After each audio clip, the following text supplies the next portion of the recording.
ನಮಸ್ತೆ. ನಮಸ್ತೆ ಸರ್, ಚೆನ್ನಾಗಿದ್ದೀರಾ? ಚೆನ್ನಾಗಿದ್ದೀನಿ ತಾಯಿ, ನೀವು ಚೆನ್ನಾಗಿದ್ದೀರಾ? ಹಾಂ ಸರ್, ಎಲ್ಲಿಂದ ಫೋನ್ ಮಾಡ್ತಿರೋದು? ಸರ್ ತುಮಕೂರಿಂದ ಕಾಲ್ ಮಾಡ್ತಾ ಇದ್ದೀನಿ. ತುಮಕೂರು. ಏನು ಮಾಡ್ಕೊಂಡಿರೋದವ? ಸರ್ ನಾನೀಗ ಕಾಲೇಜ್ ಲೆಕ್ಚರರ್. ಲೆಕ್ಚರರ್? ಏನು ಪಾಠ ಮಾಡ್ತೀರಿ? ಯಾವ ಸಬ್ಜೆಕ್ಟು? English sir. ಇಂಗ್ಲೀಷು? ಅಬ್ಬಾ, ಇಂಗ್ಲೀಷ್ ಹಂಗಾರೆ ನೀವು ಇಂಗ್ಲೀಷಲ್ಲಿ ಎಕ್ಸ್ಪರ್ಟ್. ಹಾಂ ಸರ್.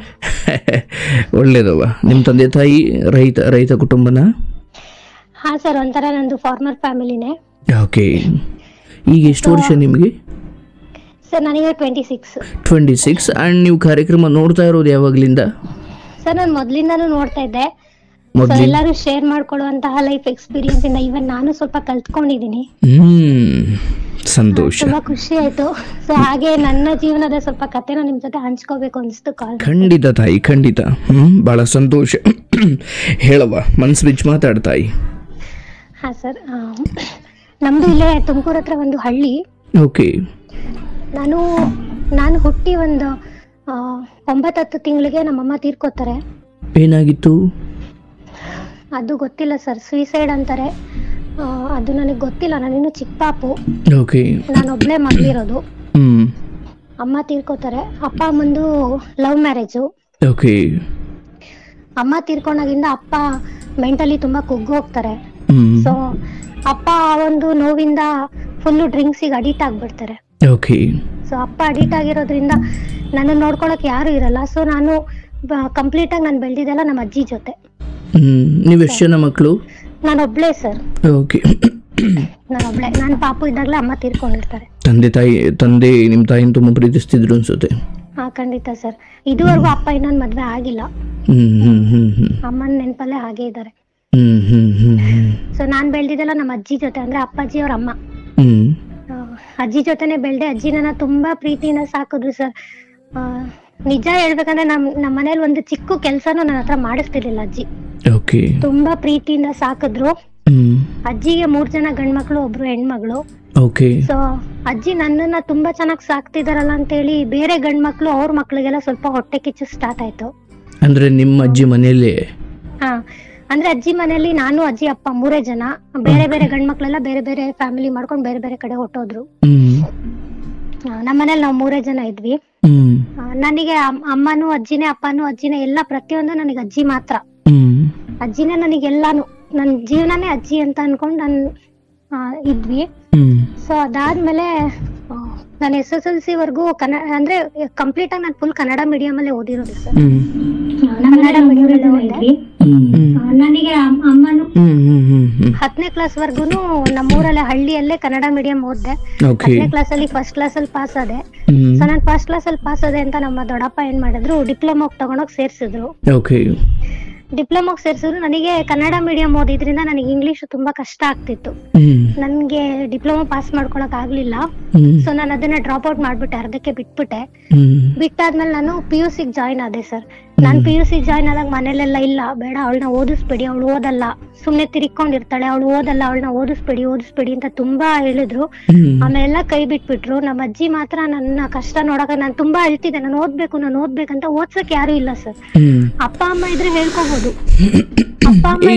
ಈ ನಡುವೆ ತಂದೆ ಈ ವಿಚಾರಕ್ಕೆಲ್ಲ ತಲೆ ಆಗ್ತಿರ್ಲಿಲ್ವಾ? ಇಲ್ಲ ಸರ್, ಅಪ್ಪ ಯಾವ್ದಕ್ಕೂ ತಲೆ ಕೆಡ್ಸ್ಕೊಳ. ಅಪ್ಪ ಬರೀ ಕುಡಿಯೋದಷ್ಟೇ ಕೆಲಸ ಅಪ್ಪಂದು. ಕುಡಿಯೋದ್ ಬಿಟ್ರೆ ಏನು ಇಲ್ಲ. ನನ್ ಪ್ರತಿಯೊಂದು ನಮ್ಮ ಅಜ್ಜಿನೇ ನೋಡ್ಕೋತಾ ಇದ್ರು ಸರ್. ನಾನು ಅಜ್ಜಿ ಹತ್ರ ತುಂಬಾ ಅಳ್ತಾ ಇದ್ದೆ, ನಾನು ಓದ್ತೀನಿ ಅಂತ. ಅಜ್ಜಿ ಏನ್ ಮಾಡಿದ್ರು, ಎಲ್ಲಾರ್ನು ಎದ್ರಾಕೊಂಡು ಆಯ್ತು PUC ಸೇರಿಸ್ತೀನಿ ಅಂತ ಹೇಳಿ ಅಜ್ಜಿ ನನ್ನ PUC ಸೇರ್ಸಿದ್ರು ಸರ್. ಅಂದ್ರೆ ಅಜ್ಜಿ ಸ್ವಲ್ಪ ವಿದ್ಯಾವಂತೇನಾ? ಇಲ್ಲ ಸರಿ, ಹಾಗೇನಿಲ್ಲ. ಬಟ್ ನಮ್ ತಾತ ಗೌರ್ಮೆಂಟ್ ಕೆಲಸದಲ್ಲಿ ಇದ್ರು. ತಾತ ತೀರ್ಕೊಂಡ್ಮೇಲೆ ಅಜ್ಜಿಗೆ ಪೆನ್ಷನ್ ಬರ್ತಾ ಇತ್ತು. ಆ ಪೆನ್ಷನ್ ಇಂದಾನೆ ನನ್ನ ಓದಿಸಿದ್ದು ಸರ್. ಅಜ್ಜಿ PUC ಸೇರ್ಸಿದ್ರು. ನಾನು PUC ಯಲ್ಲೂ ಕೂಡ ಫಸ್ಟ್ ರ್ಯಾಂಕ್ ತಗೊಂಡೆ. ಗೌರ್ಮೆಂಟ್ ಕಾಲೇಜಾ? ಹಾ ಸರ್, ಗೌರ್ಮೆಂಟ್ ಕಾಲೇಜ್. ಒಳ್ಳೇದು. ತುಂಬಾ ಚೆನ್ನಾಗಿ ಓದ್ದೆ, ಫಸ್ಟ್ ರ್ಯಾಂಕ್ ಬಂತು. ಅದಾದ್ಮೇಲೆ ಡಿಗ್ರಿ ಜಾಯ್ನ್ ಆದೆ ಸರ್. ಡಿಗ್ರಿಯಲ್ಲಿ ಇಂಗ್ಲಿಷ್ ತಗೊಂಡೆ. ನನಗೆ ಸ್ವಲ್ಪ ಜನ ಸಜೆಸ್ಟ್ ಮಾಡಿದ್ರು, ಇಂಗ್ಲಿಷ್ ಮಾಡು, ನೀನ್ ಚೆನ್ನಾಗಿ ಮಾಡ್ತೀಯ ಅಂತೆಲ್ಲ. ಆಮೇಲೆ ಇಂಗ್ಲಿಷ್ ತಗೊಂಡೆ. ಡಿಗ್ರಿಯಲ್ಲಿ ಓದ್ಬೇಕಾದ್ರೆ ಸರ್ ಫೀಸ್ ಕಟ್ಟಕ್ಕೂ ತುಂಬಾ ಪ್ರಾಬ್ಲಮ್ ಆಗ್ತಿತ್ತು. ನಾನು ಪಾರ್ಟ್ ಟೈಮ್ ಜಾಬ್ ಮಾಡ್ಕೊಂಡು ಕಾಲೇಜ್ಗೆ ಹೋಗ್ತಾ ಇದ್ದೆ ಸರ್. ಅರ್ಧ ದಿನ ಕಾಲೇಜ್ಗೆ ಹೋಗ್ತಾ ಇದ್ದೆ, ಇನ್ನರ್ಧ ದಿನ ಪಾರ್ಟ್ ಟೈಮ್ ಜಾಬ್. ಏನ್ ಕೆಲಸ ಮಾಡ್ತಿದ್ರಿ ಸರ್? ನಾನು ಬಟ್ಟೆ ಅಂಗಡಿಯಲ್ಲಿ ಕೆಲಸ ಮಾಡಿದೀನಿ. ಆಮೇಲೆ ಸಿಮ್ ಬರುತ್ತಲ್ಲ ಸರ್, ಸಿಮ್ ಕಾರ್ಡ್ ಅದ್ರಲ್ಲಿ ಟೆಲಿಕಾಲರ್ ಆಗಿ ಕೆಲಸ ಮಾಡಿದೀನಿ. Okay okay okay. ಆಮೇಲೆ ಟೈಪಿಂಗ್ ತುಂಬಾ ಚೆನ್ನಾಗಿ ಮಾಡ್ತಾ ಇದ್ದೆ ಲ್ಯಾಪ್ಟಾಪ್ ಅಲ್ಲಿ. ಯಾರ್ದಾದ್ರೂ ಟೈಪ್ ಮಾಡೋದಿದ್ರೆ ಅದನ್ನ ಟೈಪ್ ಮಾಡ್ಕೊಡ್ತಾ ಇದ್ದೆ. ಸೊ ಈ ತರ ಬೇರೆ ಬೇರೆ ಕಡೆಯಿಂದ ಅರ್ನಿಂಗ್ಸ್ ಮಾಡ್ಕೊಂಡು ನಾನು ಓದ್ತಾ ಇದ್ದೆ ಸರ್. ಓಕೆ, ಬಟ್ ಈ ನೀವು ದುಡಿಯುವಂಥ ಪರಿಸ್ಥಿತಿಯಲ್ಲಿ ನಿಮ್ಮ ಅಜ್ಜಿ ಏನು ಹೇಳ್ತಾ ಇದ್ರು? ಬೇಡ ಕಣವ ಅಂತಿದ್ರ, ಏನಂತಿದ್ರು? ಹಂಗೇನಿಲ್ಲ ಸರ್, ಅಜ್ಜಿನೂ ಚೆನ್ನಾಗಿ ನೋಡ್ಕೋತಾ ಇದ್ರು. ಬಟ್ ನಾನ್ ಕೆಲ್ಸಕ್ಕೆ ಹೋಗ್ಕೊಂಡು ನಾನು ಓದ್ತಾ ಇದ್ದೆ. ಅಜ್ಜಿ ಖುಷಿ ಆಗ್ತಿತ್ತು, ಇಲ್ಲ ಮಾಡ್ತಾಳೆ ಅವಳ ಕಾಲ್ ಮೇಲೆ ಅವಳು ನಿಂತ್ಕೊಳ್ಳೋ ಕೆಪಾಸಿಟಿ ಅವಳಿಗಿದೆ ಅಂತ ಅಜ್ಜಿ ಖುಷಿ ಆಗ್ತಿತ್ತು. ಅಜ್ಜಿ ಮಾತ್ರ ಯಾವ್ದಕ್ಕೂ ಅಪೋಸ್ ಮಾಡ್ತಿರ್ಲಿಲ್ಲ ಸರ್, ತುಂಬಾ ಸಪೋರ್ಟ್ ಮಾಡ್ತಿದ್ರು. ಅದಾದ್ಮೇಲೆ ನಾನು ದುಡ್ಕೊಂಡು ನಾನು ಓದ್ತಾ ಇದ್ದೆ ಸರ್. ಈ ಮಧ್ಯದಲ್ಲಿ ನಮ್ಮ ದೊಡ್ಡಪ್ಪ ಮತ್ತೆ ಅವ್ರ ಮಕ್ಳಿಗೆ ಏನ್ ಅನ್ಸ್ತೋ ಗೊತ್ತಿಲ್ಲ ಸರ್, ತುಂಬಾ ನನ್ ಮೇಲೆ ಇದನ್ ಮಾಡಕ್ ಸ್ಟಾರ್ಟ್. ಅವಳು ರಾತ್ರಿ 7 ಗಂಟೆ 8 ಗಂಟೆಗೆ ಮನೆಗ್ ಬರ್ತಾಳೆ. ಅಕ್ಕಪಕ್ಕದವ್ರು ಏನ್ ಅನ್ಕೊಂತಾರೆ ಹಾಗೆ ಹೀಗೆ. ಆಮೇಲೆ ಕಾಲೇಜ್ಗೆ ಹೋದಾಗ ಯಾರ ಹತ್ರ ನಿಂತ್ಕೊಂಡ್ ಮಾತಾಡಂಗಿರ್ಲಿಲ್ಲ ಸರ್. ಯಾರ ಹತ್ರ ನಿಂತ್ಕೊಂಡ್ ಮಾತಾಡಿದ್ರೆ ಆ ಹುಡ್ಗನ್ ಜೊತೆ ಮಾತಾಡ್ತಾಳೆ, ಈ ಹುಡ್ಗನ್ ಜೊತೆ ಮಾತಾಡ್ತಾಳೆ, ಅವಳು ಸರಿ ಇಲ್ಲ ಅಂತ ತುಂಬಾ ಇದ್ ಮಾಡೋರು. ಇದನ್ನೆಲ್ಲ ಸಹಿಸ್ಕೊಂಡು ಬಿಡು, ಅವ್ರು ಅನ್ಕೋತಾರೆ ಅಂತ ಅಂದ್ರೆ ಅವ್ರು ಅಂದ್ಕೊಳ್ತಿದ್ರ ಅಥವಾ ನಿಮ್ಮ ಅಜ್ಜಿಗೆ ಬಂದು ಹೇಳ್ತಿದ್ರ? ಅಜ್ಜಿಗೂನು ಬೈತಾ ಇದ್ರು ಸರ್. ಅವಳು ಹೇಳ್ದಂಗೆ ಕುಳಿತೀಯಾ, ಅವಳು ಹೇಳ್ದಂಗೆ ಮಾಡ್ತೀಯಾ, ನಿನಗೇನು ಗೊತ್ತಾಗಲ್ಲ ಹಾಗೆ ಅಂತ ಅಜ್ಜಿಗೂ ಬೈಯೋರು. ಈ ಮಧ್ಯದ ಅಜ್ಜಿ ನನಗ್ ಬೈಯೋರು, ನೀನ್ ಹಿಂಗ್ ಮಾಡ್ತೀಯಾ, ಅವ್ರಾಗ ಬೈತಾರೆ. ನನಗ್ ಬೇರೆ ಏನೋ ಹೇಳ್ಕೊಳಕ್ ನನಗ್ ಯಾರು ಇರ್ಲಿಲ್ಲ. ಸೊ ನನ್ನ ಅಜ್ಜಿ ಹತ್ರ ಮಾತ್ರನೇ ಹೇಳ್ಬೇಕಾಗಿತ್ತು. ಆಕ್ಚುಲಿ ಹೇಳ್ಬೇಕಂದ್ರೆ ನಾನು ಕಾಲೇಜಲ್ಲೆಲ್ಲ ತುಂಬಾ ಆಕ್ಟಿವ್ ಆಗಿದ್ದೆ ಸರ್. ನನಗೆ ಸಿಂಗಿಂಗ್ ಕ್ಲಾಸಿಗೆ ಸೇರ್ಕೋಬೇಕು ಅಂತ ಇಷ್ಟ, ಡ್ಯಾನ್ಸಿಂಗ್ ಕ್ಲಾಸಿಗೆ ಸೇರ್ಕೋಬೇಕು. ಬಟ್ ನನಗೆ ಅವಕಾಶ ಸಿಗ್ಲೇ ಇಲ್ಲ. ಎಲ್ಲಾನು ಬಚ್ಚಿಟ್ಕೊಂಡು ಬಟ್ ಕಾಲೇಜಲ್ಲೆಲ್ಲ ಪಾರ್ಟಿಸಿಪೇಟ್ ಮಾಡ್ತಿದ್ದೆ. ಎಕ್ಸಾಕ್ಟ್ ಗ್ರಾಮೀಣ ಪ್ರದೇಶ ಅಂದ್ರೆ ಹಳ್ಳಿನ ನಿಮ್ದು? ಹಾ ಸರ್, ಹಳ್ಳಿ ನಂದು. ಸೊ ಹಂಗಾಗಿ ತುಮಕೂರಿಗೆ ಬಂದು ಓದಿ, ತುಮಕೂರಲ್ಲೇ ಸರ್ ಗೌರ್ಮೆಂಟ್ ಕಾಲೇಜಲ್ಲೇ ನಾನು ಓದಿದ್ದು. ಇಲ್ಲಿಂದ ಮನೆಗೆ ಹೋಗೋ ಅಷ್ಟ್ರಲ್ಲಿ ನೈಟ್ ಕತ್ಲಾಗ್ ಬಿಡ್ತಾ ಇತ್ತು. ಸೊ ಅವಾಗ ಎಲ್ಲರೂ ಬೈಯಕ್ ಸ್ಟಾರ್ಟ್ ಮಾಡಿ, ರಾತ್ರಿವರೆಗೂ ಎಲ್ಗ್ ಹೋಗ್ತಾಳೆ, ಏನ್ ಮಾಡ್ತಾಳೆ, ನಮಗ್ ಗೊತ್ತು ಆ ಕಷ್ಟ ನಾವೇನ್ ಮಾಡ್ತಿದ್ವಿ ಅಂತ. ಸೊ ಹಂಗಾಗಿ ತುಂಬಾ ನನ್ಗಂತೂ ಬೈಸ್ಕೊಂಡ್ ಸಾಕು. ಏನಕ್ಕೆ ಹಿಂಗೆಲ್ಲ ಬೈತಾರೆ ಅಂತಾನೆ ಅರ್ಥ ಆಗ್ತಿರ್ಲಿಲ್ಲ ಸರ್. ನನಗ್ ಒಂದ್ ಬಟ್ಟೆ ಬೇಕಂದ್ರೆ ನಾವ್ ಅಪ್ಪನ್ ಕೇಳಿದ್ರೆ ಕೊಡ್ಸಲ್ಲ, ಯಾರ ಹತ್ರ ಕೇಳಿ ಅಂತಾನೆ. ಅಜ್ಜಿ ಹತ್ರ ಪಾಪ ಅಷ್ಟೊಂದ್ ಫೈನಾನ್ಷಿಯಲ್ ಇಲ್ಲ, ಅಜ್ಜಿ ನನ್ನ ಓದಿಸ್ತಿರೋದೇ ದೊಡ್ಡ ವಿಷಯ. ಸೊ ನಾನ್ ಏನ್ ಮಾಡ್ಲಿ ಸರ್, ಯಾರ ಅಂತ ಕೇಳಕ್ಕಾಗುತ್ತೆ? ಸೊ ಹಿಂಗಿರ್ಬೇಕಾದ್ರೆ ಹೆಂಗೋ ಸರ್ ಅದನ್ನು ಮಾಡಿ ನಾನು ಡಿಗ್ರಿನೂ ಪಾಸ್ ಮಾಡ್ಕೊಂಡ್ಬಿಟ್ಟೆ. ಅದಾದ್ಮೇಲೆ ಮಾಸ್ಟರ್ ಡಿಗ್ರಿ ಮಾಡ್ಕೊಂಡೆ ಸರ್. ಮಾಸ್ಟರ್ಸ್ ಇಂಗ್ಲಿಷ್ ಅಲ್ಲೇ ಮಾಡಿದೆ. ಅಂದ್ರೆ ಯಾವ ಡಿಪ್ಲೊಮೋದಲ್ಲಿ ಇಂಗ್ಲಿಷ್ ಕಾರಣಕ್ಕಾಗಿ ನಿನ್ನ ವಿದ್ಯಾಭ್ಯಾಸ ಹಿನ್ನಡೆ ಆಯ್ತು, ಅದೇ ಇಂಗ್ಲಿಷ್ ತಗೊಂಡೆ ಇಲ್ಲಿ? ಖಂಡಿತ ಸರ್, ಅದು ನನ್ನ ಚಾಲೆಂಜಿಂಗ್ ಆಗಿ ತಗೊಂಡೆ ಸರ್. ನನ್ಗೆ ಬಹಳ ಅಬ್ಸರ್ವ್ ಮಾಡಿದ ವಿಷಯ ಅದು. ಅಲ್ಲಿ ಯಾವ ವಿಚಾರ ನಂಗೆ ತೀರಾ ಸವಾಲಾಗಿತ್ತು, ಇಲ್ಲಿ ನಾನು ಅದೇ ವಿಚಾರದ ಮೇಲೆ ಶಿಕ್ಷಣ ಮಾಡ್ತೀನಿ ಅಂದಾಗ ಅದು ಅದ್ಭುತ. ಅದು ಒಳ್ಳೇದು, ಹೇಳವಾ. ಆಮೇಲೆ ಇಂಗ್ಲಿಷ್ ಅಲ್ಲೇ ಮಾಸ್ಟರ್ಸ್ ಮಾಡ್ಕೊಂಡೆ ಸರ್. ಇವಾಗ ಸ್ಟಿಲ್ ನಾನು BEd ಓದ್ತಾ ಇದೀನಿ. ನನಗೇನಂದ್ರೆ ನನ್ನ ಯಾರು ಓದಲ್ಲ ಅಂತ ಹಿಂದೆ ಇದ್ ಮಾಡಿದ್ರು, ನನ್ಗೆ ಯಾರು ಒಂದೊಂದ್ ಮಾತನ್ನ ಬೈತಾ ಇದ್ರು, ಅವರೇನೆ ನಮ್ಮ ಫ್ಯಾಮಿಲಿಯಲ್ಲೇ ಹೈಯರ್ ಎಜುಕೇಶನ್ ಮಾಡ್ತಾ ಇರೋದು ಇವಳು ಅಂತ ಇಂಟ್ರೊಡ್ಯೂಸ್ ಮಾಡ್ಕೊಡ್ತಾ ಇದ್ರು. ಓಹೋ, ಆ ರೇಂಜಿಗೆ ನಾನು ಓದ್ತಾ ಇದ್ದೆ ಸರ್. ಬಟ್ ಅವ್ರು ಯಾರ ಮೇಲೂ ನೀವು ಅವಾಗ ಹಿಂಗ ಅಂದ್ಬಿಟ್ರಲ್ಲ ಅಂತ ದ್ವೇಷ ಎಂತ ಇಲ್ಲ? ನನಗ್ ದ್ವೇಷ ಎಲ್ಲ ಏನು ಇಲ್ಲ ಸರ್. ಅವ್ರ ಹಂಗಂದಿದ್ಕೆ ಚಲ ಬಂದಿದ್ದು ಅಂತ? ಖಂಡಿತ ಅದು ಪಾಸಿಟಿವ್ ಆಯ್ತು ನನಗೆ, ನಿಜ ಹೇಳ್ಬೇಕಂದ್ರೆ. ಮಾಸ್ಟರ್ ಡಿಗ್ರಿನೂ ಮುಗಿಸ್ಕೊಂಡೆ ಸರ್ ಇಂಗ್ಲಿಷ್ ಅಲ್ಲಿ. ಅಷ್ಟರಲ್ಲಿ ನನಗೆ ನೆಲಮಂಗಲದಲ್ಲಿ ಒಂದು ಕಾಲೇಜಲ್ಲಿ ಜಾಬ್ ಆಯ್ತು. ನಾನು ಲೆಕ್ಚರರ್ ಆಗಿ ಜಾಬಿಗೆ ಸೇರ್ಕೊಂಡೆ. ಓ ಗ್ರೇಟ್.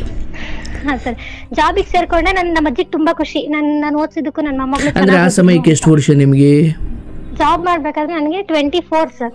24. ಓಕೆ, 24 ಜಾಬಿಗೆ ಸೇರ್ಕೊಂಡೆ. ಅಜ್ಜಿಗೆ ತುಂಬಾ ಖುಷಿ ಆಯ್ತು. ಅಜ್ಜಿ ನಾನು ಕೇಳಿದೆಲ್ಲ ಕೊಡಿಸ್ತಾ ಇದ್ರು ಸರ್. ಅಲ್ಲ, ನಿಮ್ಮನ್ನ ಅಲ್ಲಿವರೆಗೂ ಮದುವೆ ಮಾಡದೆ ಬಿಟ್ಟಿರೋದು ಇದು ಗ್ರೇಟ್. ಪ್ರಸ್ತಾಪ ಬರ್ತಿತ್ತಾ ಸರ್? ಹಂಗಲ್ಲ, ಅಂದ್ರೆ ನಮ್ಮ ದೊಡ್ಡಪ್ಪನ ಮಕ್ಕಳೆಲ್ಲ ಇದ್ರಲ್ಲ, ಅವ್ರಿಗೆ ಮದ್ವೆ ಆಗಿರ್ಲಿಲ್ಲ. ಹಂಗಾಗಿ ಅವ್ರಿಗಾದ್ಮೇಲೆ ನನಗ್ ಮಾಡೋಣ. ಹಂಗಾರೆ ನೀವು ದೇವ್ರಿಗೆ ಹರಕೆ ಏನ್ ಕಟ್ಕೊಳ್ಬೋದಿತ್ತು ಅಂದ್ರೆ, ನನ್ನನ್ನು ಬೇಗ ಮದುವೆ ಮಾಡಿ ಕಳಿಸ್ತಂಗ ಆಗ್ಲಪ್ಪ, ನನಗೆ ಬೇಗ ಮದುವೆ ಬೇಡ ಅಂತ ಅಲ್ಲ, ನಮ್ ದೊಡ್ಡಪ್ಪ ಮಕ್ತಿರಿಗೆ ಯಾವ್ದು ಹೆಣ್ಣು ಸಿಗದೆ ಇರ್ಲಪ್ಪ ಅಂತ. ಒಂಥರ ಹಾಗೆ ಸರ್. ನನಗೂ ಅಷ್ಟು ಬೇಗ ಮದ್ವೆ ಇಷ್ಟ. ಅಂದ್ರೆ ನನ್ ಕಾಲ್ ಮೇಲೆ ನಾನು ನಿಂತ್ಕೋಬೇಕು, ನಾನು ಓದ್ಬೇಕು. ನಿನ್ ಪರಿಸ್ಥಿತಿ ಹೆಂಗಿತ್ತು ಅಂದ್ರೆ, ತಂದೆ ತಾಯಿ ಈ ಅಜ್ಜಿ ಇನ್ನೆಷ್ಟು ದಿನ ಅಂತ ಇದ್ದಾಗ ನಿನ್ ಬದುಕು ನೀನ್ ನೋಡ್ಕೊಳ್ಬೇಕಿತ್ತು. ಹಾ ಸರ್, ಹೌದು. ಒಳ್ಳೇದು ಸರ್. ಅದಾದ್ಮೇಲೆ ನಾನು ಜಾಬಿಗೆ ಸೇರ್ಕೊಂಡೆ. ಅವಾಗ ನನಗೆ 24 ವರ್ಷ. ನಾನು ಜಾಬ್ ಮಾಡಿ ಒಂದು 5-6 ಮಂತ್ಸ್ಗೆ ನನ್ಗೊಂದು ಹುಡುಗ ಪರಿಚಯ ಆಗ್ತಾನೆ. ಈಗ ಮ್ಯಾಟ್ರಿಗೆ ಬಂದೆ. ಹಾ ಸರ್. ಅಂದ್ರೆ ಅವರು ಇವಾಗ ಹೊಸದಾಗಿ ಪರಿಚಯ ಆಗಿದ್ದೇನಲ್ಲ, ನಾವು ಇಬ್ರು ಡಿಪ್ಲೊಮಾ ಇಂದನೂ ಪರಿಚಯನೇ. ಅಂದ್ರೆ ಎಲ್ಲಿ ಫೇಲ್ ಆದ್ರಲ್ಲ ಅಲ್ಲಿಂದ? ಹಾ, ಅಲ್ಲಿಂದ ಪರಿಚಯ. ಆಮೇಲೆ ಒಂದು ಇವೆಂಟ್ ಅಲ್ಲಿ ಇಬ್ರು ಮತ್ತೆ ಫೇಸ್ ಟು ಫೇಸ್ ಮೀಟ್ ಆಗ್ತೀವಿ. ಅಲ್ಲಿಂದ ನಮ್ ಕಾಂಟ್ಯಾಕ್ಟ್ ಆಗುತ್ತೆ. ಓಕೆ. ಸೊ ಕಾಂಟ್ಯಾಕ್ಟ್ ಆದ್ಮೇಲೆ ಒಂದು ಪರಿಚಯ ಆಗಿ ಒಂದ್ ಸ್ವಲ್ಪ ದಿನಕ್ಕೆ ನನಗೆ ಹೇಳ್ತಾರೆ, ಇಬ್ರು ಮದ್ವೆ ಆಗೋಣ, ನಂಗೆ ನೀನಂದ್ರೆ ಇಷ್ಟ ಅಂತ. ಈವನ್ ನನ್ಗೂ ಇಷ್ಟ ಇರ್ತಾರೆ ಸರ್. ನಾನು ಒಪ್ಕೊಂಡೆ ಬಟ್ ಇಬ್ರು ಅವ್ರೇನ್ ಕೆಲಸ ಮಾಡ್ತಿದ್ದು ಸರ್? ಅವರು ಡಿಪ್ಲೊಮಾ ಕಂಟಿನ್ಯೂ ಮಾಡಿದ್ರು ಸರ್. ನಾನ್ ಬಿಟ್ಬಿಟ್ಟೆ, ಅವ್ರು ಕಂಟಿನ್ಯೂ ಮಾಡಿದ್ರು. ಅವ್ರು ಮಾಡಿದ್ರು ನೀವ್ ಬಿಟ್ಟಿದ್ರಿ. ಬಟ್ ವಿಷಯ ಇರೋದು ಅವ್ರು ಈ ಜಾಬ್ ಅಲ್ಲಿ ಇದ್ರ ಆಗ? ಸರ್ ಅಂದ್ರೆ ಸರ್ ಅವರು ಜಾಬ್ ಅಲ್ಲಿ ಇದ್ರು, ನಾನು ಜಾಬ್ ಅಲ್ಲಿ ಇದ್ದೆ. ಇಬ್ರು ಗೌರ್ಮೆಂಟ್ ಜಾಬ್ ಏನಾ? ಇಲ್ಲ ಸರ್, ಪ್ರೈವೇಟ್ ಅಲ್ಲಿ. ಅವರು ಪ್ರೈವೇಟ್ ಅಲ್ಲಿ ವರ್ಕ್ ಮಾಡ್ತಾರೆ, ನಾನು ಪ್ರೈವೇಟ್ ಅಲ್ಲಿ. ಓಕೆ. ಆಮೇಲೆ ಪರಿಚಯ ಆಗ್ತಾರೆ. ಆಗ ನಮ್ಮ ಅಣ್ಣ ಅವಾಗ ತಾನೇ ರೀಸೆಂಟ್ ಆಗಿ ಲವ್ ಮಾಡಿ ಅವರು ಮದ್ವೆ ಆಗಿರ್ತಾರೆ. ನಮ್ಮ ಅಣ್ಣಂದು ಅಂದ್ರೆ ನಮ್ಮ ದೊಡ್ಡಪ್ಪನ ಮಗಂದು ಮದ್ವೆ ಆಗಿರುತ್ತೆ. ದೊಡ್ಡಪ್ಪನ ಮಗಳು ಮಗ ಎಲ್ಲಾರ್ದು ಮದ್ವೆ ಆಗೋಗಿರುತ್ತೆ. ಸೊ ಆಮೇಲೆ ನಾನು ಇಷ್ಟಪಡಕ್ ಸ್ಟಾರ್ಟ್ ಮಾಡ್ತೀನಿ. ಅದು ಅಂದ್ರೆ ಅವ್ರ ಲವ್ ಮ್ಯಾರೇಜ್ ಅನ್ನೋ ಕಾರಣಕ್ಕೆ ನಿಂಗೆ ಮೋಟಿವೇಟ್ ಆಯ್ತಾ? ಎಲ್ಲೆಲ್ಲಿ ಸಿಕ್ತು ಮೋಟಿವೇಶನ್? ಅಂದ್ರೆ ರ್ಯಾಂಡಮ್ ಆಗಿ ಇಷ್ಟ ಆಯ್ತು ಅಷ್ಟೇ.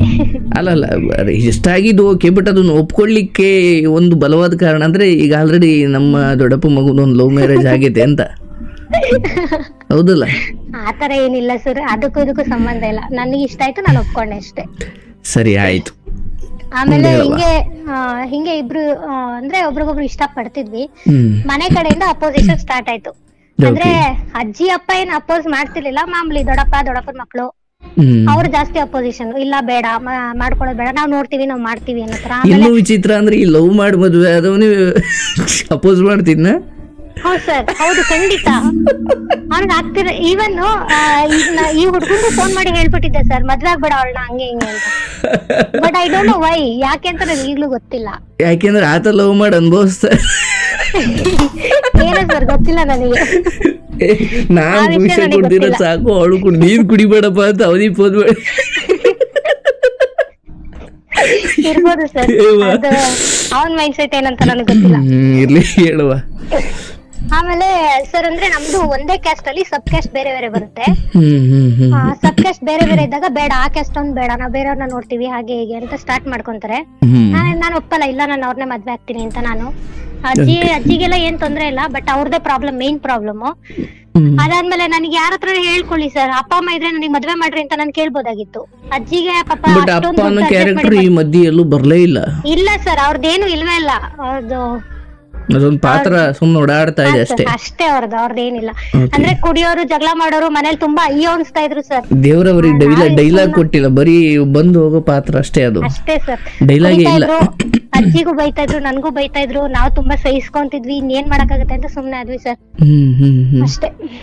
ಸೊ ಅದಾದ್ಮೇಲೆ ಸರ್ ಒಂದಿನ ಹಿಂಗೆ ಇದ್ದಾಗ ಇವರೆಲ್ಲ ಬೇಡ, ಬಿಟ್ಬಿಡು, ಹಂಗೆ ಹಿಂಗೆ ಅಂತ ಅಪೋಸ್ ಮಾಡಕ್ ಸ್ಟಾರ್ಟ್ ಮಾಡ್ತಾರೆ. ನಾನು ಇಲ್ಲ, ನಾನು ಅವ್ರನ್ನೇ ಮದ್ವೆ, ಯಾಕೆ ನೀವ್ ಮಾಡ್ಕೊಂಡಿಲ್ವಾ, ನಾನ್ ಮಾಡಿದ್ರಲ್ಲಿ ತಪ್ಪೇನು, ಹಂಗೆ ಹಿಂಗೆ ಅಂತ ನಾನು ಮಾತಾಡ್ತೀನಿ. ಅದಾದ್ಮೇಲೆ ಅಜ್ಜಿಗೆ ಪ್ರೆಷರ್ ಜಾಸ್ತಿ ಆಗುತ್ತೆ. ನೀನೆಲ್ಲ ನೀನೇ ಮಾಡಿರೋದು ಅವಳಿಗೆ, ನಿನ್ನ ಸಪೋರ್ಟ್ ಜಾಸ್ತಿ ಆಗಿ ಅವಳು ಹಿಂಗೆಲ್ಲ ಆಡ್ತಿದ್ದಾಳೆ ಹಾಗೆ ಹೀಗೆ ಅಂತ ಅಜ್ಜಿಗೆ ಬೈಯೋದಕ್ ತುಂಬಾ ಶುರು ಮಾಡ್ಕೊಂತಾರೆ. ಈ ಮಧ್ಯದಲ್ಲಿ ಅಜ್ಜಿಗೆ ಏನ್ ಮಾಡ್ಬೇಕು ಅಂತಾನೆ ಗೊತ್ತಾಗಲ್ಲ ಸರ್. ಒಂದಿನ ನಾನು ಹಿಂಗೆ ಕೆಲ್ಸಕ್ಕೆ ಹೋಗ್ತೀನಿ, ಬರೋದು ಒಂದು 6-6:30 ಆಗಿರುತ್ತೆ. ಮನೆಗ್ ಬರೋ ಅಷ್ಟ್ರಲ್ಲಿ ಬಾಗ್ಲೆಲ್ಲ ಕ್ಲೋಸ್ ಮಾಡ್ಬಿಟ್ಟಿರ್ತಾರೆ. ನನ್ನ ಮನೆ ಒಳಗಡೆ ಬಿಟ್ಕೊಳ್ಳಲ್ಲ ಸರ್. ಗೇಟ್ ಓಪನ್ ಇರುತ್ತೆ, ಮನೆ ತೆಗಿಯೋಬಿಟ್ಟು ಡೋರ್ ತಟ್ತೀನಿ, ಡೋರ್ ತೆಗಿಯಲ್ಲ. ಮೇಲ್ಗಡೆ ಒಂದ್ ಮನೆ ಇದೆ ಸರ್, ಅಲ್ಲಿಗೂ ಹೋಗ್ತೀನಿ, ಅದು ಕ್ಲೋಸ್ ಆಗಿದೆ. ಮನೆ ಬಾಗ್ಲೆಲ್ಲ ಹಾಕ್ಬಿಟ್ಟಿದ್ದಾರೆ, ಎಷ್ಟು ತಟ್ಟಿದ್ರು ಯಾರು ಆಚೆ ಬರಲ್ಲ. ಇಡೀ ರಾತ್ರಿ ನಾನು ಆಚೆ ಇರೋ ಪರಿಸ್ಥಿತಿ ಬಂದಿತ್ತು. ಅಂದ್ರೆ ಅಜ್ಜಿ ಇರ್ಲಿಲ್ವಾ? ಅಜ್ಜಿ ಇದ್ರು ಸರ್, ಒಳಗಡೆ ಸೇರ್ಕೊಂಡ್ಬಿಡಿ. ಆದ್ರೆ ಅಜ್ಜಿ ಇವರೆಲ್ಲ ಕೊಡೋ ಟಾರ್ಚರ್ ಏನ್ ಮಾಡ್ಬೇಕು ಅಂತ ಗೊತ್ತಾಗಿಲ್ಲ ಸರ್. ಅಜ್ಜಿನೇ ಹಂಗ್ ಮಾಡಿದ್ದಾರೆ. ಆಮೇಲೆ ಒಳಗಡೆ ಸೇರ್ಕೊಂಡಿದ್ದಾರೆ. ಪಕ್ಕದ ಮನೇಲಿ ಒಬ್ರು ಆಂಟಿ ಇದ್ರು, ಅವ್ರು ಬಂದು ನೋಡಿ ಹೆಣ್ಮಕ್ಳು ಹೊರಗಡೆ ಇರ್ಬೇಡ ಬಾ ನಮ್ಮ ಮನೆಗೆ ಅಂತೇಳಿ ಅವ್ರು ಕರ್ಕೊಂಡೋಗಿ ಅವ್ರ ಮನೇಲಿ ಮಲಗಿಸ್ಕೊಂತಾರೆ ನೈಟು. ಆಮೇಲೆ ಬೆಳಗ್ಗೆ ಎದ್ಬಿಟ್ಟು ಬರ್ತೀನಿ, ಅಜ್ಜಿ ಮನೆ ಒಳಗಡೆನೆ ಇದಾರೆ ಸರ್. ಏನಕ್ಕೆ ಹಿಂಗ್ ಮಾಡ್ದೆ ಅಂತ ಕೇಳಿದ್ರೆ, ನೀನ್ ಮಾಡೋದಕ್ ನಾನು ಹಿಂಗ್ ಮಾಡ್ದೆ, ಅವರೆಲ್ಲ ನನಗ್ ಬೈತಾರೆ ಹಂಗೆ ಹಿಂಗೆ ಅಂತ. ಸೊ ಅವಾಗ ನನಗೆ ಏನ್ ಮಾಡ್ಬೇಕು ಅಂತ ಗೊತ್ತಾಗ್ಲಿಲ್ಲ ಸರ್. ನಾನು ಹಿಂಗಾಯ್ತು ಅಂತ ಇವ್ರಿಗೆ ಫೋನ್ ಮಾಡ್ಬಿಟ್ಟು ಹೇಳ್ತೀನಿ, ಮನೇಲಿ ಹಿಂಗ್ ಮಾಡ್ತಿದ್ದಾರೆ ಅಂತ. ಆಮೇಲೆ ನಮ್ಮ ಅಜ್ಜಿಗೂ ನಮ್ಮ ಅಪ್ಪಂಗೂ ಬ್ರೈನ್ ವಾಶ್ ಮಾಡಿ ದೊಡ್ಡಪ್ಪನ ಮಗ ಎಲ್ಲ ಸೇರ್ಕೊಂಡು ನನ್ ಮೇಲೆ, ಹುಡುಗನ್ ಮೇಲೆ, ಅವ್ರ ಅಮ್ಮನ ಮೇಲೆ ಕಂಪ್ಲೇಂಟ್ ಕೊಟ್ಬಿಡ್ತಾರೆ ಸರ್. ಕಂಪ್ಲೇಂಟ್ ಕೊಡಿಸ್ತಾರೆ. ಆ ಹುಡುಗ ಎಲ್ಲಿಯವನು ಯಾರು ಅನ್ನೋದ್ರ ಬಗ್ಗೆ ಸ್ಪಷ್ಟವಾಗಿ ಒಂದಷ್ಟು ಮಾಹಿತಿ ಇತ್ತ ನಿಮ್ಮ ಮನೆಯವ್ರಿಗೆ? ಹಾ ಸರ್, ಎಲ್ಲ ಗೊತ್ತಿತ್ತು, ಎಲ್ಲ ಕ್ಲಿಯರ್ ಆಗಿ ಗೊತ್ತಿತ್ತು ಸರ್. ಎಲ್ಲ ಕ್ಲಿಯರ್ ಆಗಿ ಗೊತ್ತಿತ್ತು, ಅವ್ರ ಊರು ಎಲ್ಲ ಗೊತ್ತಿತ್ತು ಸರ್. ಆಮೇಲೆ ಕಂಪ್ಲೇಂಟ್ ಕೊಡಿಸ್ತಾರೆ. ಅದು ಏನ್ ಕಂಪ್ಲೇಂಟ್ ಕೊಡ್ತಾರೆ ಅಂದ್ರೆ, ಹುಡ್ಗ ಮತ್ತೆ ಹುಡ್ಗಾರಮ್ಮ ಇಬ್ರು ಟಾರ್ಚರ್ ಕೊಟ್ಟು, ಹಿಂಸೆ ಕೊಟ್ಟು ಇವಳನ್ನ ಅವ್ರ ಕಡೆ ಮಾಡ್ಕೊಂಡಿದ್ದಾರೆ ಅಂತ ಹೇಳಿ ಕಂಪ್ಲೇಂಟ್ ಕೊಡ್ತಾರೆ. ಸರ್ ಅವ್ರ ಅಮ್ಮ ನನಗೆ ಫೋನ್ ಮಾಡಿ ನಾನ್ ಏನಮ್ಮ ಹೇಳ್ದೆ ನಿನಗೆ ನನ್ ಮೇಲೆ ಕಂಪ್ಲೇಂಟ್ ಕೊಡ್ಸಿದ್ಯಾ ಹಂಗೆ ಹಿಂಗೆ ನನಗೆ ಗೊತ್ತಿಲ್ಲ ಸರ್, ಇವ್ರು ಕಂಪ್ಲೇಂಟ್ ಕೊಟ್ಟಿರೋ ವಿಷಯನೇ ನನಗೆ ಗೊತ್ತಿಲ್ಲ.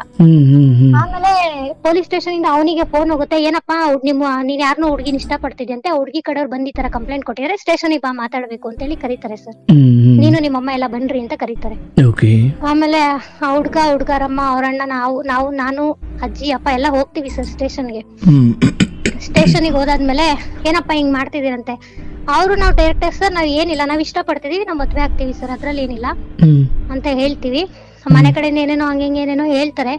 ಅದಾದ್ಮೇಲೆ ಆಯ್ತು ನೀನು ಹುಡುಗಿನ ಮನೆಗ್ ಕಳಿಸ್ಬೇಡ, ಎಲ್ಲಾದ್ರೂ ಕರ್ಕೊಂಡ್ ಹೋಗ್ಬಿಡು ಅಂತ ಹೇಳ್ತಾರೆ. ಇಲ್ಲ ಬೇಗ ಮದ್ವೆ ಮಾಡ್ಕೊಂಡ್ಬಿಡ್ರಿ.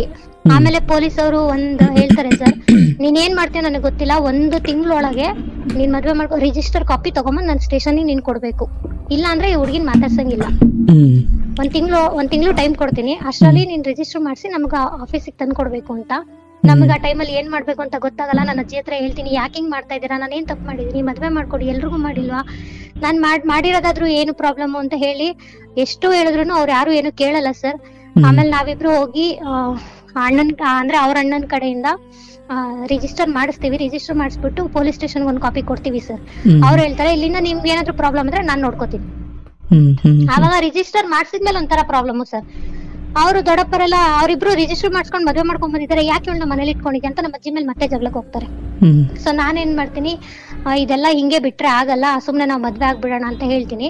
ಈ ಹುಡುಗನು ರೆಡಿ ಇದೆ ಸರ್, ಅಂದ್ರೆ ಹಿಂಗೆ ಅಂದ್ರೆ ಸರ್ ಫಸ್ಟೇ ರಿಜಿಸ್ಟರ್ ಮಾಡಿಸ್ಬಿಟ್ವಿ ಸರ್, ಮದ್ವೆನೇ ಆಗಿರ್ಲಿಲ್ಲ ಇನ್ನು. ರಿಜಿಸ್ಟರ್ ಮಾಡಿಸಿ ಸ್ಟೇಷನ್ಗೆ ಕೊಡೋದಕ್ಕೋಸ್ಕರ ಮಾಡ್ಸ್ಕೊಂಡಿದ್ವಿ ಅಷ್ಟೇ ನಾವು. ಆಮೇಲೆ ಹಿಂಗೆ ಬಿಟ್ರೆ ನಿನ್ ಬಿಡಲ್ಲ ಇವ್ರು, ಏನಾದ್ರು ಒಂದ್ ಮಾಡ್ಬಿಡ್ತಾರೆ, ನಾವ್ ಮದ್ವೆ ಆಗ್ಬಿಡೋಣ ಅಂತ ಹೇಳ್ಬಿಟ್ಟು ಎಲ್ಲಾ ಮಾತಾಡ್ಕೊಂಡು ಡಿಸೈಡ್ ಮಾಡ್ತೀವಿ ಸರ್. ಡಿಸೈಡ್ ಮಾಡಾದ್ಮೇಲೆ ಲಾಸ್ಟ್ ಇಯರ್ ಫೆಬ್ರವರಿಯಲ್ಲಿ ನಂದು ಇವ್ರದ್ದು ಮದ್ವೆ ಆಗುತ್ತೆ ಸರ್. ಹಾ ಸರ್, ಅವ್ರ ಮನೇಲೆಲ್ಲ ಒಪ್ಪಿದ್ರು ಸರ್, ನಮ್ಮ ಮನೆ ಕಡೆಯಿಂದಾನೇ ಪ್ರಾಬ್ಲಮ್. ಹಾ ಸರ್, ಅಜ್ಜಿ ಅಪ್ಪ ಏನ್ ತೊಂದ್ರೆ ಇಲ್ಲ, ಅವ್ರಿಬ್ರು ಒಪ್ಕೊಂಡ್ರು. ಆಮೇಲೆ ಅಜ್ಜಿಗೂ ತುಂಬಾ ಅಪೋಸಿಷನ್ ಸ್ಟಾರ್ಟ್ ಆಯ್ತು. ಮದ್ವೆ ದಿನ ನನಗೆ ಎಕ್ಸಾಮ್ ಇತ್ತು ಸರ್, ಇವತ್ತು ರಿಸೆಪ್ಷನ್ ಅನ್ನುವಾಗ ನನಗೆ ಎಕ್ಸಾಮ್ ಇತ್ತು. ನಾನು ಎಕ್ಸಾಮ್ಗೆ ಹೋಗಿದ್ದೀನಿ, ಬೆಳಗ್ಗೆ ನಮ್ಮ ಮನೆ ಮುಂದೆ ಚಪ್ರ ಹಾಕಕ್ ಬಿಟ್ಟಿರ್ಲಿಲ್ಲ ಸರ್. ಚಪ್ರ ಹಾಕಕ್ ಬಿಟ್ಟಿರ, ನೀನ್ ಹಾಕದೆ ಬಂದ್ ಕಿತ್ತಾಕ್ ಬಿಡ್ತೀನಿ ನಾನು ಅಂತ ಫುಲ್ ಗಲಾಟೆ. ಯಾರು? ದೊಡ್ಡಪ್ಪನ ಮಗ. ಚಪ್ರ ಹಾಕಕ್ಕೂ ಬಿಟ್ಟಿರ್ಲಿಲ್ಲ. ಆಮೇಲೆ ಹಿಂಗೆ ಉದ್ದೇಶ ಏನು ಅಂತ ಅಂದ್ರೆ ಮದ್ವೆ ಮಾಡ್ಬಾರ್ದು ಅಂತನೋ ಅಥವಾ ಏನೋ ಗೊತ್ತಿಲ್ಲ ಸರ್ ನನಗೆ, ಅದೇನು ಉದ್ದೇಶನೋ. ಆಮೇಲೆ ಆತರ ಬಿಡ್ತಿರ್ಲಿಲ್ಲ ಸರ್ ಚಪ್ರ ಹಾಕೋದಿಕ್ಕೆ. ಆಮೇಲೆ ದೊಡ್ಡವರೆಲ್ಲ ಸೇರ್ಕೊಂಡು ಬೈದು, ಅವಳೇನ್ ತಪ್ಪು ಮಾಡಿದಾಳೆ, ಇದೇ ಮನೇಲಿ ಬೆಳ್ದಿದ್ದಾಳೆ, ಅವಳು ಏನು ಮಾಡಿಲ್ಲ, ಇಷ್ಟಪಟ್ಟಿದ್ದಾಳೆ, ಬಿಡು ಮದ್ವೆ ಆಗ್ಲಿ ಅಂತ ಹೇಳಿ ನಮ್ಮ ಅಜ್ಜಿ ನೀನೇನ್ ಮಾಡ್ತೀಯೋ ಮಾಡ್ಕೋ ಪರವಾಗಿಲ್ಲ, ನಾನ್ ಮಾಡೇ ಮಾಡ್ತೀನಿ ಮದ್ವೆನ ಅಂತ ಹೇಳಿ ಚಪ್ರ ಎಲ್ಲ ಹಾಕ್ಸ್ತಾರೆ, ಎಲ್ಲ ಆಗುತ್ತೆ ಸರ್. ಆಮೇಲೆ ಅವತ್ತು ಹೋಗ್ತೀವಿ. ಆದ್ರೆ ಫಿನಾನ್ಷಿಯಲಿ ಒಬ್ರು ₹1 ಸಹಾಯ ಮಾಡ್ಲಿಲ್ಲ ಸರ್, ಇಬ್ರಿಗೂ ಕೂಡ ಯಾರು ಮಾಡ್ಲಿಲ್ಲ. ನಾನು ಇವನು ಇಬ್ರೇ ಸೇರ್ಕೊಂಡು ಸ್ವಲ್ಪ ಸಾಲ ಮಾಡ್ಕೊಂಡು, ನಾವು ದುಡ್ದಿರೋ ದುಡ್ಡು ಇಟ್ಕೊಂಡು ಎಲ್ಲಾ ಮಾಡ್ಕೊಂಡು ಇಬ್ರು ಖರ್ಚಾಕೊಂಡು ಎಲ್ಲಾ ಮದ್ವೆ ಆಗ್ತೀವಿ ಸರ್. ಶಾಸ್ತ್ರೋಕ್ತವಾಗಿ ಎಲ್ಲ ಆಗುತ್ತೆ. ಗೊರವನಹಳ್ಳಿಯಲ್ಲಿ ಒಂದು ಚೌಟ್ರಿಯಲ್ಲಿ ಮದ್ವೆ ಆಗ್ತೀವಿ. ಅವ್ರ ಮನೆಯವ್ರ ಸಪೋರ್ಟ್ ಇತ್ತಲ್ವಾ? ಹಾ ಸರ್, ಅವ್ರ ಮನೆಯವ್ರ ಸಪೋರ್ಟ್ ಇತ್ತು, ಬಟ್ ಅವ್ರಿಗೂ ಅಷ್ಟು ಸಮಾಧಾನ ಇರ್ಲಿಲ್ಲ ಸರ್, ಹಿಂಗ್ ಆಗ್ತಿದಾನಲ್ಲ ಅಂತ. ಬಟ್ ಅವರು ಸ್ವಲ್ಪ ಅಂದ್ರೆ ಮಾಮೂಲಿ ಓಡಾಡ್ಕೊಂಡೆಲ್ಲ ಮಾಡ್ತಿದ್ರು, ಬಟ್ ಫೈನಾನ್ಷಿಯಲಿ ಯಾರು ಹೆಲ್ಪ್ ಮಾಡ್ಲಿಲ್ಲ ಸರ್. ಬಟ್ ಅಷ್ಟು ಪರಿಪೂರ್ಣವಾದ ಬೆಂಬಲ ಯಾವ ಕಡೆನೂ ಇರ್ಲಿಲ್ಲ ಸರ್. ಆಮೇಲೆ ಎಲ್ಲ ನಿಂತ್ಕೊಂಡ್ ಮದ್ವೆನೂ ಮಾಡ್ತಾರೆ ಸರ್. ಆಮೇಲೆ ಅವ್ರ ಮನೆಗ್ ಹೋಗ್ತೀನಿ. ನನಗೆ ಕಾಲೇಜ್ ಎಲ್ಲ ಬಿಟ್ಟು ಇರೋದಕ್ಕಾಗ್ಲಿಲ್ಲ ಸರ್, ನಾನ್ ಕೆಲ್ಸಕ್ಕೆ ಹೋಗ್ಬೇಕು ಅಂತ. ಆಮೇಲೆ ಇಬ್ರು ತುಮಕೂರ್ ಕಡೆ ಮನೆ ಮಾಡ್ಕೊಂಡು ತುಮಕೂರಿಗೆ ಬರ್ತೀವಿ ಸರ್. ಸೊ ತುಮಕೂರಲ್ಲೇ ಆಗ್ಲೇ ಈ ಫೆಬ್ರವರಿ ಬಂದ್ರೆ 1 year ಆಗುತ್ತೆ ನಮ್ದು ಮದ್ವೆ ಆಗಿ. ಸೊ ಇಬ್ರು ತುಮಕೂರಲ್ಲೇ ಇದೀವಿ. ಊರಿಗೆ ಹೋಗ್ ಬರ್ತೀನಿ ಅಷ್ಟೇ. ಬಟ್ ಇವನಂತೂ ಇದುವರೆಗೂ ನಮ್ಮ ಮನೆಗೆ ಒಂದಿನೂ ಬರ್ಲೇ ಇಲ್ಲ ಸರ್, ಬಂದೇ ಇಲ್ಲ, ಬರೋದಕ್ ಬಿಡಲ್ಲ ಸರ್ ಅವರು. ಆಮೇಲೆ ಈ ಗ್ಯಾಪ್ ಅಲ್ಲಿ ಏನ್ ಮಾಡ್ತಾರೆ ಅಂದ್ರೆ ಮದ್ವೆಗ್ ಮುಂಚೆನೆ ನಾನು ನಮ್ಮ ಅಜ್ಜಿ ನಮ್ಮ ಅಪ್ಪ ಇರ್ತೀವಲ್ಲ ಸರ್, ಆ ಮನೆನೆಲ್ಲ ಅವ್ರ ಹೆಸರಿಗೆ ಬರ್ಸ್ಕೊಂಡ್ಬಿಡ್ತಾರೆ ಸರ್ ನಮ್ಮ ಅಜ್ಜಿ ಹತ್ರ. ಅವಳು ಹೇಳಿದ್ ಮತ್ ಕೇಳಲ್ಲ, ಅವಳಿಗೆಲ್ಲ ಕೊಟ್ಬಿಡ್ತೀನಿ ನೀನು ಹಂಗೆ ಹಿಂಗೆ ಅಂತೇಳಿ ಎಲ್ಲಾ ಬರ್ಸ್ಕೊಂಡ್ಬಿಡ್ತಾರೆ ಸರ್. ನಮ್ಗೆ ಏನು ಸಿಗದೆ ಇರೋ ತರ ಮಾಡಿದ್ರು. ಸೊ ನಾನು ಹೇಳ್ದೆ, ನನಗೆ ನಿನ್ನ ಆಸ್ತಿನೂ ಬೇಡ, ಏನು ಬೇಡ, ನನಗೆ ಏನೇನು ಬೇಡ, ಆಯ್ತಾ, ನೀನ್ ಇರೋ ತನಕ ನನ್ ತವ್ರ ಮನೆ ಅಂತ ಹೇಳಿ ನಾನ್ ನಮ್ಮ ಅಜ್ಜಿ ಮನೆಗ್ ಬರ್ತೀನಿ, ಹೋಗ್ತೀನಿ ಅಷ್ಟೇ. ಆಮೇಲೆ ಅದನ್ನು ನನ್ ಬರಕ್ ಹೋಗಲ್ಲ, ನನಗೆ ಮನೇನು ಬೇಡ, ಆಸ್ತಿನೂ ಬೇಡ, ಏನು ಬೇಡ, ನನ್ನ ನೆಮ್ಮದಿಯಾಗಿರೋಕ್ ಬಿಟ್ಬಿಡಿ ಅಂತ. ಸೊ ಇವಾಗ ನಾನು ಇವರು ತುಮಕೂರಲ್ಲೇ ಇದೀವಿ ಸರ್. ಅವರು ಕೆಲ್ಸಕ್ಕೆ ಹೋಗ್ತಾರೆ, ನಾನು ಕೆಲ್ಸಕ್ಕೆ ಹೋಗ್ತೀನಿ. ನಮ್ಮ ಪಾಡಿ ನಾವ್ ಬಟ್ ಏನಂದ್ರೆ ತುಂಬಾ ಚೆನ್ನಾಗಿ ನೋಡ್ಕೊಂತಾರೆ ಸರ್. ಸರ್ ಅವರು ನನ್ಗಿಂತ 2 months ದೊಡ್ಡವ್ರು ಅಷ್ಟೇ ಸರ್, 2 ತಿಂಗಳು ದೊಡ್ಡವ್ರು ಅಷ್ಟೇ. ಇವಾಗ್ಲೂ ಓದಿಸ್ತಾ ಇದಾರೆ ಸರ್. ಇವಾಗ BEd ಮಾಡ್ತಾ ಇದೀನಿ, ಫೈನಲ್ ಇಯರ್. ಕೆಲ್ಸಕ್ಕೆ ಹೋಗ್ತೀನಿ, ಜೊತೆಗೆ ಓದಿಸ್ತಾರೆ ಸರ್. ನೀನ್ ಎಷ್ಟೊತ್ತಿಗೆ ಓದು, ನಾನು ಓದಿಸ್ತೀನಿ, ನೀನ್ ಏನ್ ಮಾಡ್ತೀಯ ಮಾಡು, ಕೆಲ್ಸಕ್ಕೆ ಹೋಗಕ್ ಇಷ್ಟ ಇದ್ರೆ ಹೋಗು, ಇಲ್ಲ ಮನೇಲಿ ಇರಂಗಿದ್ರೆ ಇರು, ನಿನಗೆ ಹೆಂಗ್ ಇಷ್ಟ ಬರುತ್ತೋ ಹಂಗಿರುವಂತ ಪ್ರತಿಯೊಂದ್ರಲ್ಲೂ ಸಹಾಯ ಮಾಡ್ತಾರೆ ಸರ್. ಎಲ್ಲದಕ್ಕೂ ಸಪೋರ್ಟಿವ್ ಆಗಿದ್ದಾರೆ, ಅದು ನನಗೆ ತುಂಬಾ ಖುಷಿ. ಬಟ್ ತವ್ರ ಮನೆ ಕಡೆಯಿಂದ ನನಗೆ ಏನು ಇಲ್ದಂಗ ಆಯ್ತಲ್ಲ, ಅದು ಅಟ್ಲೀಸ್ಟ್ ಅಮ್ಮ ಅನ್ನೋ ಪ್ರೀತಿ ಇಲ್ಲ, ಯಾರು ಹೇಳೋರ್ ಕೇಳೋರ್ ಏನು ಇಲ್ಲ. ಬಟ್ ಅಜ್ಜಿ ಒಬ್ರು ಎಲ್ಲಾರ್ನು ಎತ್ತರ ಹಾಕೊಂಡು ಇವಾಗ್ಲೂ ಕರೀತಾರೆ, ಕಳಿಸ್ತಾರೆ. ಅಜ್ಜಿ ಒಬ್ರು ಅಷ್ಟು ಸಪೋರ್ಟಿವ್ ಆಗಿದ್ದಾರೆ ಸರ್. ಬಟ್ ನನಗೆ ಇದ್ರಲ್ಲಿ ಅರ್ಥ ಆಗಿದೆ ಏನಂದ್ರೆ, ಒಂದ್ ತಾಯಿ ಇಲ್ದಾರ ಒಂದು ಹೆಣ್ಣಿಗೆ ಇಷ್ಟೊಂದು ಕಷ್ಟ ಕೊಡ್ಬಾರ್ದು ಸರ್. ಓದೋವಾಗಿಂದ ಹಿಡಿದು ಮದ್ವೆ ಮಾಡ್ಕೊಂಡು ಹೋಗೋವರ್ಗುನು ಇಷ್ಟು ಪ್ರಾಬ್ಲಮ್ ಯಾವ ಹುಡುಗಿಗೂ ಕೊಡ್ಬಾರ್ದು. ಎಷ್ಟೋ ಸತಿ ಅನ್ಸುತ್ತೆ ಸರ್, ನಮ್ಮಮ್ಮ ಇದ್ರೆ ಹಿಂಗ್ ಮಾಡ್ತಾ ಇದ್ರ ಅಂತ. ಅಮ್ಮ ಅಪ್ಪನ್ ಸಪೋರ್ಟ್ ಇಲ್ಲ, ಅಣ್ಣ ತಂಗಿ ಅಕ್ಕ ತಮ್ಮ ಯಾರು ಇಲ್ಲ. ಆಮೇಲೆ ಸರ್ ಅವ್ರು ಎಲ್ಲದಕ್ಕೂ ನನ್ನನ್ನೇ ಬ್ಲೇಮ್ ಮಾಡೋ ತರ ಸರ್. ಅವಳೇ ಮಾಡಿರೋದು ಏನಾದ್ರೂ ನನ್ ಮೇಲೆ ಬ್ಲೇಮ್ ಮಾಡ್ತಾ ಇದ್ರು. ಅದ್ ಯಾಕೆ ಮಾಡ್ತಾ ಅಂದ್ರೆ, ನನಗೆ ಯಾರಾದ್ರೂ ಬ್ಲೇಮ್ ಮಾಡಿದ್ರೆ ಹೇಳೋರ್ ಕೇಳೋರ್ ಯಾರು ಇಲ್ಲ ಅಂತ ಮಾಡ್ತಾ ಇದ್ರಾ, ಅಥವಾ ಬೇರೆ ಯಾವ ವಿಷಯಕ್ಕೆ ಮಾಡ್ತಾ ಇದ್ರು ನನಗೆ ಗೊತ್ತಿಲ್ಲ ಸರ್. ಎಲ್ಲಾನು ಎದುರಾಕೊಂಡು ನನ್ನ ಲೈಫ್ನ ನಾನು ಅದೊಂದು ದಡ ಸೇರ್ಸ್ಕೊಂಡಿದೀನಿ ಅಂತ ನಾನು ಅನ್ಕೊಂಡಿದೀನಿ ಸರ್. ಫೈನ್ ತಾಯಿ, ಈಗ ಈ ನಿನ್ನ ಬದುಕನ್ನು ಸ್ವಲ್ಪ ವಿಶ್ಲೇಷಣೆ ಮಾಡೋದಾದರೆ, ನಿಮ್ಮ ಜೀವನದಲ್ಲಿ ಪ್ರೀತಿ ಅನ್ನೋದು ನಾನೀಗ ಯಾಕೆ ಮಾಡಿದೆ, ಹಂಗೆ ಮನೆಯವ್ರನ್ನ ಹಿಂಗೆ ವಿರೋಧ ಮಾಡಿಕೊಂಡೆ, ನಾನೀಗ ಅದ್ರ ಬಗ್ಗೆ ಹೇಳಲ್ಲ. ಯಾಕೆ ಹೇಳಲ್ಲ ಅಂದರೆ ನೋಡಿ, ಮೊದಲು ನೀನು ನಿನ್ನ ಬದುಕನ್ನು ಕಟ್ಟಿಕೊಳ್ಳಿಕ್ಕೆ ಓದ್ದೆ, ಕಷ್ಟಪಟ್ಟು ಓದ್ದೆ, ಕೆಲಸ ಅಂತ ತಗೊಂಡೆ, ಜಾಬ್ ಅಂತ ಮಾಡಿದೆ. ಅಂದರೆ ನಿಮ್ಮ ಅಜ್ಜಿ ತನಗೆ ಬರೋ ಪೆನ್ಷನ್ನಲ್ಲಿ ನಿನ್ನನ್ನು ಓದಿಸುವ ಮತ್ತು ಎಲ್ಲರನ್ನು ಎದುರಾಕೊಂಡು ನಿನ್ನನ್ನು ಹೊಸ್ಲು ದಾಟ ಆಚೆ ಕಳಿಸಿ ನಿನಗೆ ವಿದ್ಯಾಭ್ಯಾಸ ಕೊಡುವ ಆ ಕೆಲಸಕ್ಕೆ ತಕ್ಕ ಹಾಗೆ ನೀನು ಓದಿ, ನೀನು ಜಾಬ್ ತಗೊಂಡು ನೀನು ನಿನ್ನ ಸ್ವಾವಲಂಬಿಯಾಗಿ ಬದುಕುವಂತಹ ಸ್ಥಿತಿಗೆ ಬಂದಲ್ಲ. ಅದಾದಮೇಲೆ ಲವ್ ಅಂತ ಮಾಡೋದಲ್ಲ, ಅದಕ್ಕೆ ಆ ಪ್ರೀತಿಗೆ ಇಲ್ಲಿ ಬೆಲೆ ಇದೆ. ನೀನು ಅದೇ ಇನ್ನೂ ಅಜ್ಜಿ ಆಚೆ ಕಳಿಸ್ದಾಗಲೇ ಬಿಡು, ಹೆಂಗೂ ಸ್ವಾತಂತ್ರ್ಯ ಸಿಕ್ಬಿಟ್ಟಿದೆ ಅಂದ್ಕೊಂಡು ಆಗಲೇ ನೀನು ಲವ್ ಮಾಡಿ, ಇನ್ನೂ ಕೆಲಸ ಇಲ್ಲ, ಸಂಬಳ ಇಲ್ಲ, ಕಾಸಿಲ್ಲ, ಕೆಮ್ಮತ್ತಿಲ್ಲ, ಏನೂ ಇಲ್ಲದೆ ಇದ್ದಾಗಲೇ ನೀನು ಇದನ್ನು ಮಾಡ್ಕೊಂಡಿದ್ರೆ ನಾನೇ ಹೇಳ್ತಾ ಇದ್ದೀನಿ ನೀನು ಎಂಥ ತಪ್ಪು ಮಾಡ್ದವ ಅಂತ. ಬಟ್ ಇಲ್ಲಿ ಈ ಪ್ರೀತಿಗೆ ಯಾಕೆ ಸ್ವಲ್ಪ ಘನತೆ ಇದೆ ಅಂದರೆ, ನೀವು ಅಜ್ಜಿ ನಂಬಿಕೆ ಉಳಿಸ್ಕೊಂಡು, ಮತ್ತು ನಂಗೆ ತಾಯಿ ಇಲ್ಲ, ತಂದೆ ಇಂಥವನು, ಮತ್ತು ಯಾಕೋ ರಕ್ತ ಸಂಬಂಧಗಳೆಲ್ಲ ನನ್ನ ಮೇಲೆ ಹಾರಿ ಬೀಳ್ತಿದ್ದಾವೆ. ಇಂಥವ್ರ ನಡುವೆ ಮೊದಲು ನನ್ನ ಬುನಾದಿಯನ್ನು ನಾನು ಗಟ್ಟಿಗೊಳಿಸ್ಕೊಳ್ಬೇಕು. ಈಗ ನೋಡವ್ವ, ಇವನ್ ಆಗೋದು ಬೇಡ, ಇವತ್ತು ಜೊತೆಲಿರೋ ಗಂಡ ಎಲ್ಲ ಬಿಟ್ಟು ಹೋದರೂ ಕೂಡ ನೀನು ಬದುಕನ್ನು ಕಟ್ಕೊಳ್ಳುವಷ್ಟು ಶಿಕ್ಷಣ ಇದೆ ನಿನಗೆ, ಹೌದಲ್ಲವಾ? ಹಾಗಾಗಿ ನಿನ್ನ ಕಥೆಯಿಂದ ಇಲ್ಲಿ ಕೇಳ್ತಿರೋ ಹೆಣ್ಮಕ್ಳು ತಿಳ್ಕೊಳ್ಬೇಕು, ಯಾವಾಗ ನೀವೊಂದು ಸ್ಥಾನಕ್ಕೆ ಬಂದು ಸ್ವಾವಲಂಬಿಯಾಗಿ ನಿಮ್ಮ ಬದುಕನ್ನು ಕಟ್ಕೊಂಡು ಆಮೇಲೆ ಪ್ರೀತಿ ಅಂತಿರೋ, ಮನೆಯವ್ರ ಬೆಂಬಲ ನೀಡ್ತಾರೆ. ನಿಮ್ಮ ಮನೆಯಲ್ಲಿ ಯಾಕೆ ಇಲ್ಲ ಅಂದರೆ ಅವ್ರ ಅಪ್ಪ ಅಮ್ಮ ಅಲ್ಲ, ಅವ್ರಿಗೆ ನಿನ್ನ ಜೊತೆಲೇ ಹುಟ್ಟಿರೋ ಅಣ್ಣನೂ ತಮ್ಮನೂ ಆಗಿದ್ರೆ ಇಷ್ಟು ನರಕ ಇರ್ತಿರ್ಲಿಲ್ಲ. ಅವರು ಬೇರೆಯವರಾಗಿರೋದ್ರಿಂದ ಇಲ್ಲಿ ನೀನು ಒಂದು ಹಂತಕ್ಕೆ ಬಂದು ಆಮೇಲೆ ಪ್ರೀತಿ ವಿಚಾರ, ಆಮೇಲೆ ಮದುವೆ ವಿಚಾರ ಮಾತಾಡಿದಾಗ ಯಾರೇ ಆದರೂ ಅಷ್ಟೇ, ಯಾವಾಗ ನೀವು ಸ್ವತಂತ್ರವನ್ನು ಬಯಸ್ತೀರೋ ಆ ಸ್ವತಂತ್ರದ ಜೊತೆ ಒಂದಷ್ಟು ಜವಾಬ್ದಾರಿ ತಗೊಳ್ಳೋಕೆ ತಯಾರಿರ್ಬೇಕು. ಆಗ ಮಾತ್ರ ನಿಮಗೆ ಸ್ವತಂತ್ರ ಕೊಡ್ಬೋದು. ಈಗ ಒಬ್ಬ ಹುಡುಗ, ಅಮ್ಮ ನಾನು ಕಾಲೇಜ್ ಹುಡುಗ, ಅಮ್ಮ ನಾನು ಹೊರಗಡೆ ಫ್ರೆಂಡ್ಸ್ ಜೊತೆ ಹೋಗ್ತಾ ಇದ್ದೀನಮ್ಮ, ಬರೋದು 11 ಗಂಟೆ ಆಗ್ಬೋದು. ಅಮ್ಮ ಹೇಳ್ತಾಳೆ, ಅಂದರೆ ಈಗ ಮಗ ಕೇಳ್ತಾ ಇರೋದು ನಾನು ಹೊರಗಡೆ ಹೋಗ್ಲಿಕ್ಕೆ ಸ್ವತಂತ್ರ ಬೇಕು ಅಂತ. ಅಮ್ಮ ಹೇಳ್ತಾಳೆ, ನೀನು ಹೋಗಪ್ಪ ಬೇಡ ಅನ್ನಲ್ಲ, ಬಟ್ ಏನೆಲ್ಲ ಹೋಮ್ವರ್ಕ್ ಇದೆ, ನೀನೊಬ್ಬ ಮನೆಯ ಮಗನಾಗಿ ಏನೇನು ಮಾಡಬೇಕು, ಸ್ಟೂಡೆಂಟಾಗಿ ಏನೇನು ಮಾಡಬೇಕು ಅದನ್ನು ಮಾಡಿಬಿಟ್ಟು ಆಮೇಲೆ ಹೋಗು. ಅಂದರೆ ಸ್ವಾತಂತ್ರ್ಯ ಯಾವಾಗ ಸಿಗುತ್ತೆ ಅಂದರೆ ನೀನು ಜವಾಬ್ದಾರಿಯನ್ನು ಸರಿಯಾಗಿ ನಿಭಾಯಿಸಿದಾಗ. ನಿನ್ನ ಜವಾಬ್ದಾರಿ ಕಡೆ ನೀನು ಗಮನನೇ ಕೊಟ್ಟಿಲ್ಲ, ಬಟ್ ಬರೀ ಸ್ವಾತಂತ್ರ್ಯ ಬೇಕು ಅಂದ್ರೆ ಇಲ್ಲ. ಯಾವಾಗ ಸ್ವತಂತ್ರಗಳು ಸ್ವೇಚ್ಛಾಚಾರವಾಗ್ತವೆ ಆಗ ಆ ಸ್ವತಂತ್ರವೇ ಆಕೆಗೆ ಅವನಿಗೆ ಶಾಪವಾಗ್ತವೆ. ಇದೇ ನಿನಗೆ ವಸ್ತು ದಾಟಿ ನಿಮ್ಮಜ್ಜಿ ಆಚೆ ಕಳಿಸಿದಾಗ ನೀನು ಪ್ರೀತಿ ಪ್ರೇಮ ಅಂದ್ಕೊಂಡು ಅವಾಗಲೇ ಏನಾದರೂ ನೀನು ಈ ಆಟಗಳನ್ನಾಡಿದರೆ ನೀನು ಇವತ್ತಿಗೆ ಈ ಪ್ರೇಮ ಅಥವಾ ಈ ಹುಡುಗ ಈ ಮದುವೆ ಇಲ್ಲಿವರೆಗೂ ನಿನ್ನ ಜೀವನ ಬರ್ತಾನೆ ಇರಲ್ಲ, ಅದೇನೋ ಬೇರೆ ತಿರುವು ಇರ್ತಿತ್ತು ಅಷ್ಟೊತ್ತಿಗೆ. ಖಂಡಿತ ಸರ್, ಹೌದು. ಹಾಗಾಗಿ ನಿನ್ನ ಪ್ರೀತಿ ಇಲ್ಲಿ ಯಾಕೆ ಮಾದರಿ ಅಂದರೆ, ಒಂದು ಹೆಣ್ಮಗಳಾಗಿ, ತಾಯಿ ಇಲ್ಲದ ಹೆಣ್ಮಗಳಾಗಿ, ತಂದೆ ಸ್ವಲ್ಪ ಯಾಕೋ ಜವಾಬ್ದಾರಿ ತೆಗೆದುಕೊಳ್ಳದ ತಂದೆಯ ಮಗಳಾಗಿ ನೀನು ನಿನ್ನ ಬದುಕನ್ನು ಕಟ್ಟಿಕೊಂಡು, ಅಂದರೆ ಓದೋ ಅವಕಾಶ ಸಿಕ್ಕಾಗ ಎಷ್ಟು ಜನಕ್ಕೆ ಈ ಜಗತ್ತಲ್ಲಿ ಅವಕಾಶ ಇದೆಯೋ ಓದೋದು, ಇಲ್ಲ ಪಕ್ಕದ ಮನೆಯವಳು ಯಾರಿಂದನೋ ಓದ್ಲು ಅನ್ನೋ ಕಾರಣಕ್ಕೆ ಈ ಮನೆಯ ಮಗು ಚೆನ್ನಾಗಿ ಓದಿದ್ರು ಕೂಡ ಅವಳನ್ನ ಆಚೆ ಕಳಿಸಲ್ಲ. ಯಾಕಂದ್ರೆ ಪಕ್ಕದ ಮನೆಯವಳು ಇಡೀ ಮನೆ ಮಾನ ಮರ್ಯಾದೆ ತೆಗೆದಿದ್ದಾಳೆ, ಏಕೇನೋ ಹಂಗೆ ಮಾಡಿದ್ರು ಮಾಡ್ಬೋದು, ನೀನು ಮಾಡ್ತೀಯಾ ಅಥವಾ ಮಾಡೋ ಉದ್ದೇಶ ನಿನಗಿದೆಯೋ ಇಲ್ವೋ ಅವ್ರಿಗೆ ಬೇಕಾಗೇ ಇಲ್ಲ. ಹಾ ಸರ್. ಅವಳಂಗೆ ನೀನು ಮಾಡ್ತೀಯ ಅಂದರೆ ಇವತ್ತು ಎಷ್ಟು ಹೆಣ್ಮಕ್ಳು ವಿದ್ಯಾಭ್ಯಾಸದಿಂದ ವಂಚಿತರಾಗ್ತಿರೋದು ಕಾರಣ ಅಲ್ಲೇ ಸುತ್ತಮುತ್ತ ನಡೆದ ಇಂಥದ್ದೊಂದು 2-3 ಘಟನೆಗಳು. ಹೌದು ಸರ್, ನಿಜ. ನಮ್ಮವಳು ಹಂಗೆ ಮಾಡಿಬಿಡ್ಬೋದು ಅಂತ.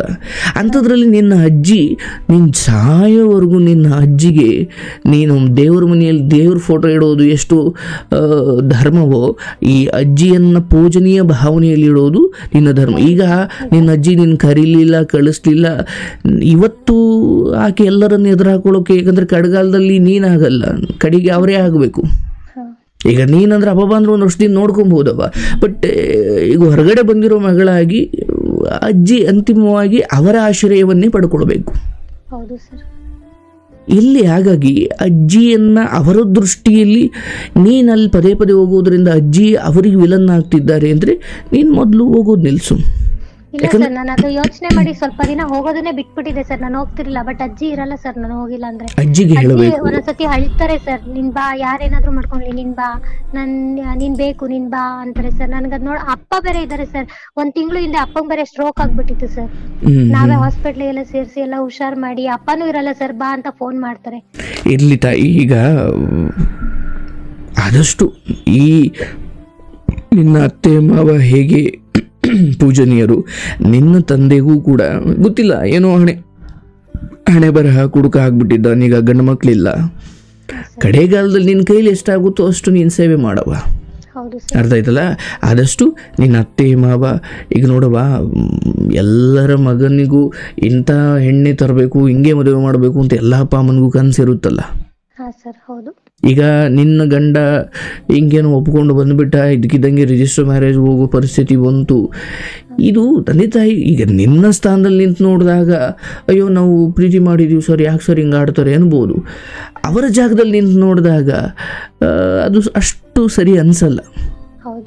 ಹೌದಲ್ಲ? ಈಗ ನಿನಗೆ ನಾಳೆ ಮಗು ಹುಟ್ಟಿ ನಿನ್ನ ಮಗ ನಾಳೆ ಇನ್ಯಾರನ್ನೋ ಕರ್ಕೊಂಡು, ಅಮ್ಮ ನನಗೆ ಇವಳು ಹೆಂಡ್ತಿ, ನೀನು ಒಪ್ಪು ಬಿಡು, ನಾನು ಇವಳ ಜೊತೆ ಇರೋದು ಅಂದಾಗ ಆ ಮಗ ದುಡ್ದಿರ್ಬೋದು, ಲಕ್ಷಕ್ಕೆ ಸಂಬಳ ತರ್ತಿರ್ಬೋದು ಅಷ್ಟೊತ್ತಿಗೆ, ಬಟ್ ಒಬ್ಬ ತಾಯಿಯಾಗಿ ನಿನ್ಗೆ ಅದನ್ನ ಅರ್ಸ್ಕೊಳೋದು ಕಷ್ಟ.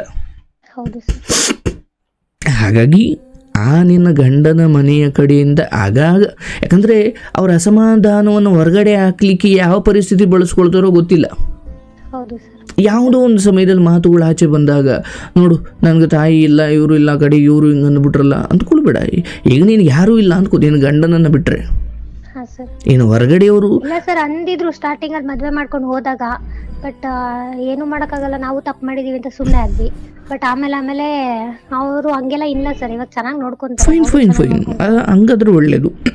ಆದ್ರೆ ಚೆನ್ನಾಗಿ ನೋಡ್ಕೋತಾರೆ. ಅವ್ರ ಅಮ್ಮನೂ ಟೀಚರ್ ಸರ್. ಸಂತೋಷ.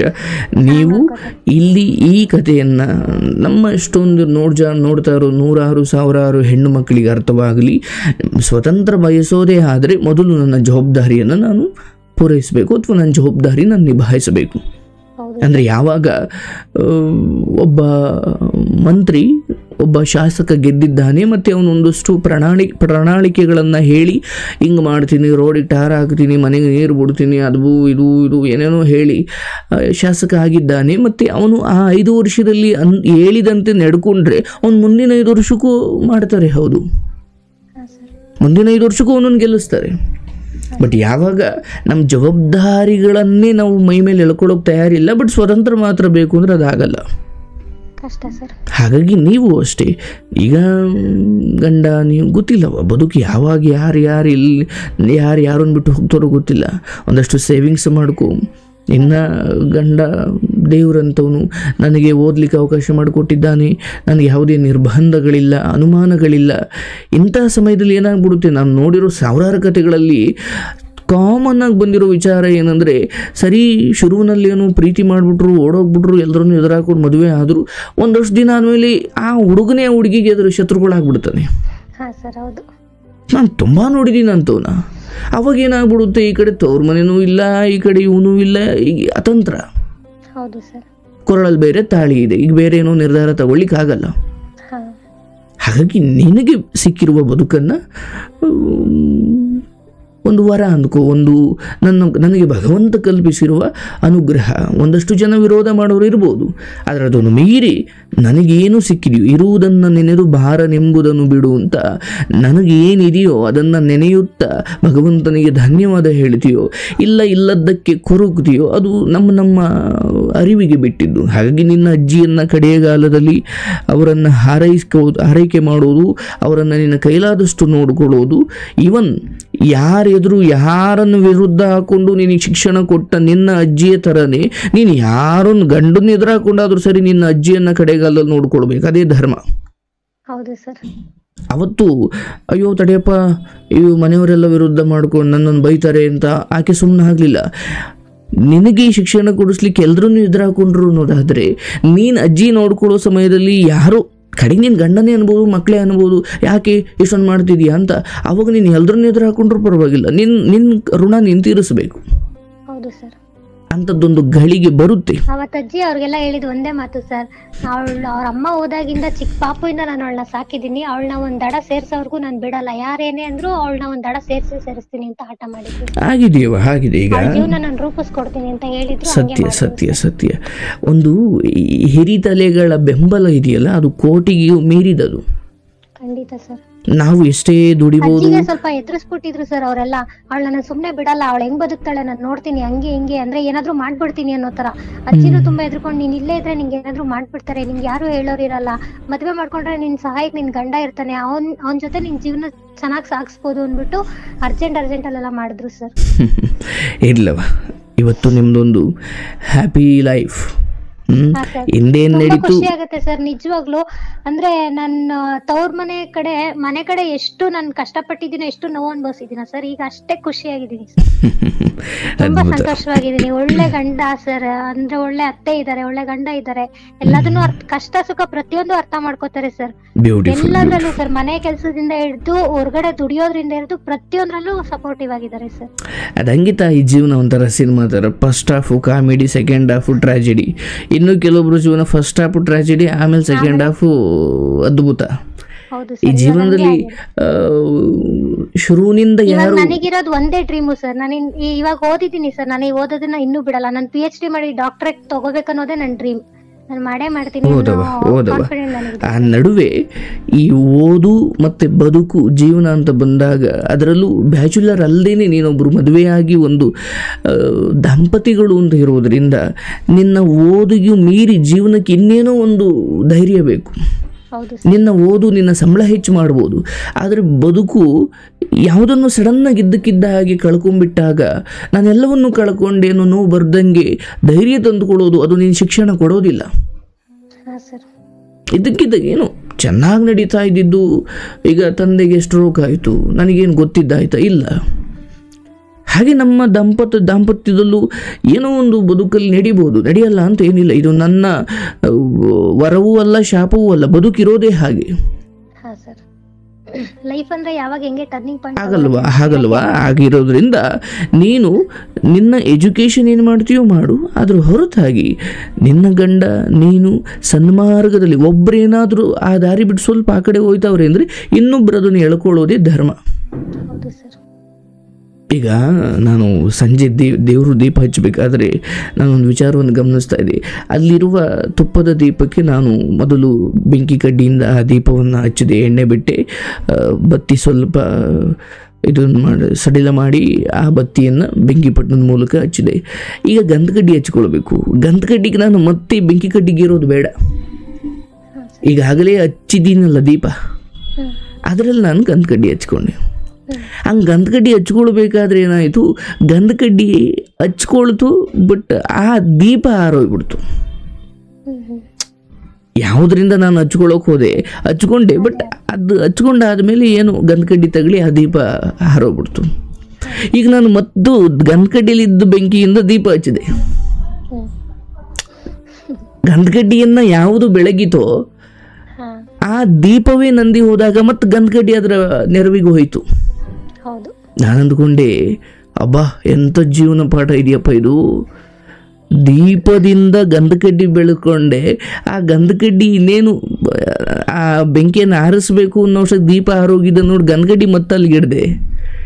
ಈ ಒಬ್ಬರು ಆರಿ ಹೋದಾಗ ಅವರನ್ನು ಮತ್ತೆ ಬೆಳಗಿಸುವ ಕೆಲಸ ಜೊತೆಗಿದ್ದವರೇ ಮಾಡಬೇಕು. ಹೌದು ಸರ್, ಖಂಡಿತ. ಅದನ್ನು ಆರಿಸುವ ಕೆಲಸವನ್ನೇ ಇಬ್ಬರು ಮಾಡಿಬಿಟ್ರೆ ಅದು ದಾಂಪತ್ಯ ಆಗ್ಲಿಕ್ಕಿಲ್ಲ. ಹೊಂದಾಣಿಕೆ ಅನ್ನೋದು ತುಂಬಾ ಮುಖ್ಯ ಆಗುತ್ತೆ. ಸತ್ಯ ತಾಯಿ, ನಿಮ್ಮಿಬ್ಬರದು ಅದ್ಭುತವಾದ ಬದುಕು ಇರಲಿ. ಎಷ್ಟು ಜನಕ್ಕಿಂತ ಅನುಭವಿಸಕ್ಕೆ ಸಾಧ್ಯ ತಾಯಿ? ನೀನು ಯಾರಿಗೂ ನಿಮ್ಮ ಮಕ್ಕಳಿಗೆ ಹೇಳ್ಬೋದು, ಅಯ್ಯೋ ನಮ್ಮ ಬದುಕು ಹಿಂಗಿತ್ತು ಅಂತ.